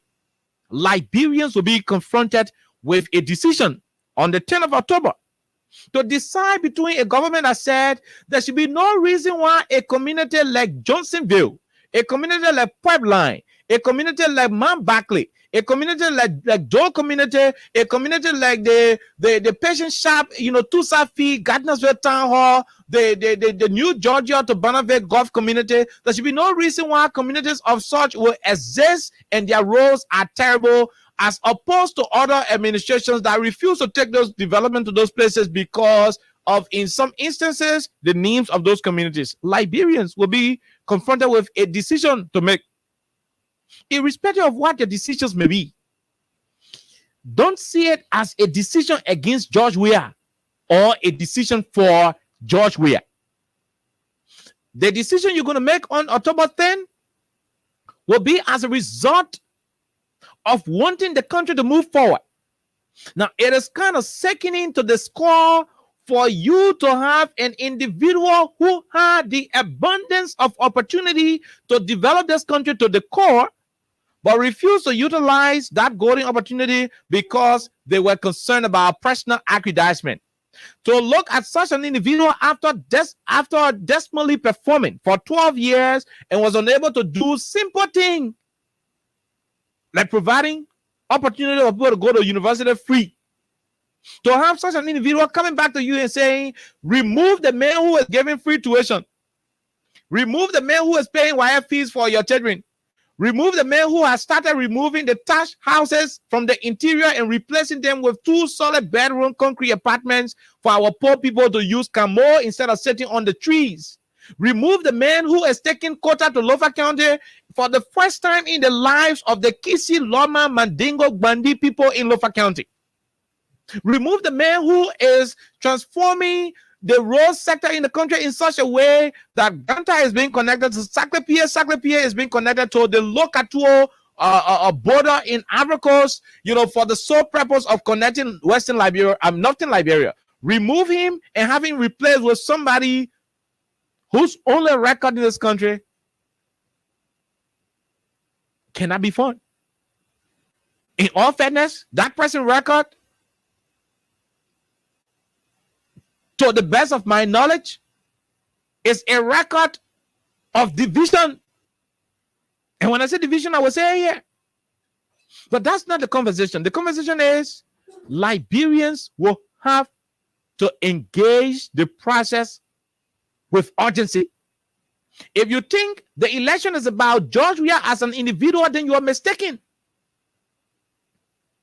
If you think your decision will be to vote against Weah so that Weah will feel bad, then you're making a mistake.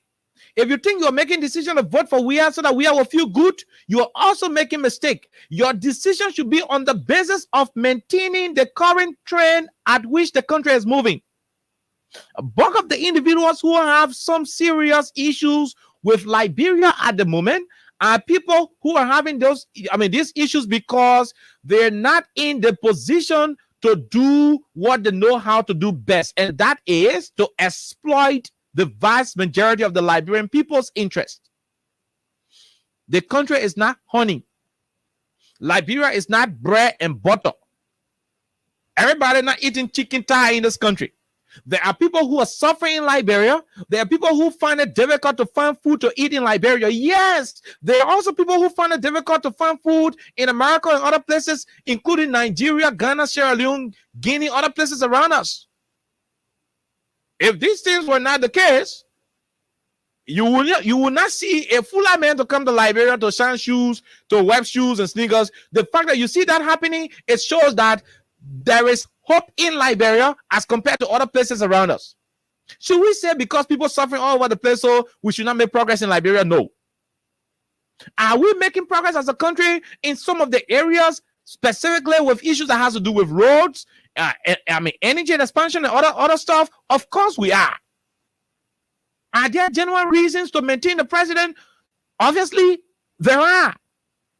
Now, if the argument is about replacing Mr. Weah because in your mind he is not doing what the Liberian people need or what the Liberian people expect of him or what would be the best thing for this country, then my question to you is, who are you putting forth? Who do you have as an alternative?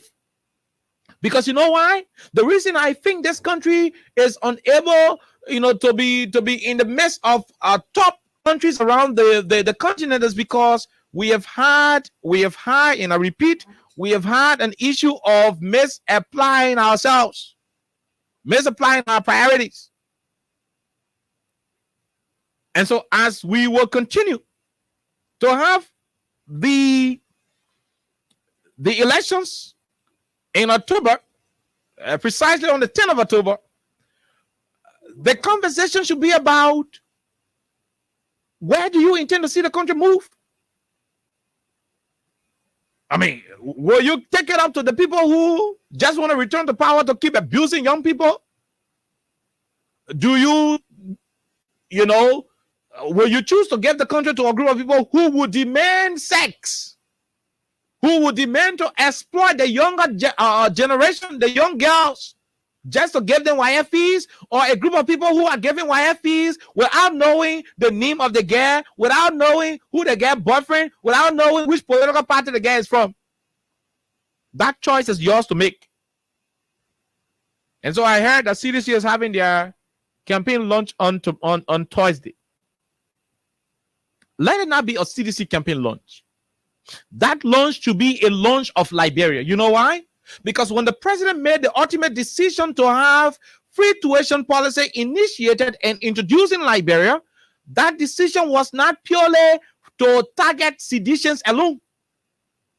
People who are attending the University of Liberia free of charge, the Tubman University free of charge, and all of the community colleges across the country are people who all by themselves have their own personal political attachment. Some of them unity partisans, some of them seditionists, some of them ANC partisans, and so forth. Those who are benefiting from the road construction between Ganta to Sakapie, between Ganta to Sanikwele up to the Lokatua border are people who are Liberians, and irrespective of their political alignment, they are benefiting from the project. So I would not want the Thursday gathering to be a CDC thing. What I would want is for Liberians who are grateful. Hello? I'm not saying Liberians who are ungrateful. I'm saying Liberians who refuse to brand themselves as ungrateful son of swines.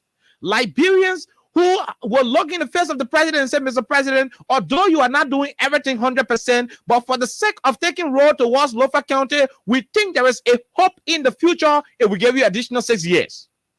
Mr. President, we know you're not doing everything 100%, but for the sake of taking the road from Ganta towards Sakapie with the hope of connecting Tapeta and Toaster up to Grangina County in Zweju, we believe that extra 6 years will do us good. It is for these people that we think the choices gathering should be all about. And so as you will be getting involved, I know the mobilization I've started. You know, people are into the groundwork, they're into the groundwork and navigation and everything. What you should be concerned about at the moment is the status of Liberia. We made mistake in this country by changing too many administrations. It has caused Liberia where we are today. There may be justifiable reason why you think the administration should be removed. Good. You could have all of the reasons. But as you are finding the reasons, you should also be able to advise yourself. If I remove George Weah, who is going to be the best person to replace him? What are the options? What are the options? Is it a political leader who Senator Johnson is plotting against?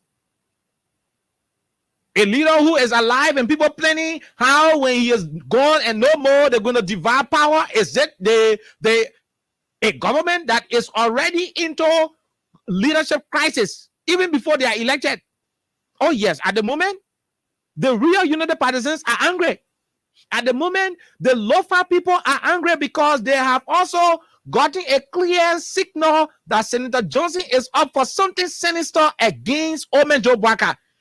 All by itself, that is serious recipe for confusion. Do you intend to replace the current administration with a group of people who have serious leadership issues that may lead to some form of removal from office or some kind of political tension that may ruin this country? The choice is yours. If you think it is about Weah, rethink. Liberia is bigger than Weah. Liberia is bigger than Bwaka. It's bigger than everybody. And that's why when you're making decisions, let the decision be on the basis of what is benefiting everybody, irrespective of their alignment, what everybody have benefited from, irrespective of where they come from, and what the country stands to benefit in the future. I'm not going to say more. We're not taking calls on this issue. By tomorrow, we're going to have a wonderful conversation about the Thursday's rally. And I will refuse to say the CDC rally on Thursday, but a rally where Liberians, not some of them, not some of us, but like the musician said, a rally that will be for all of us in this country.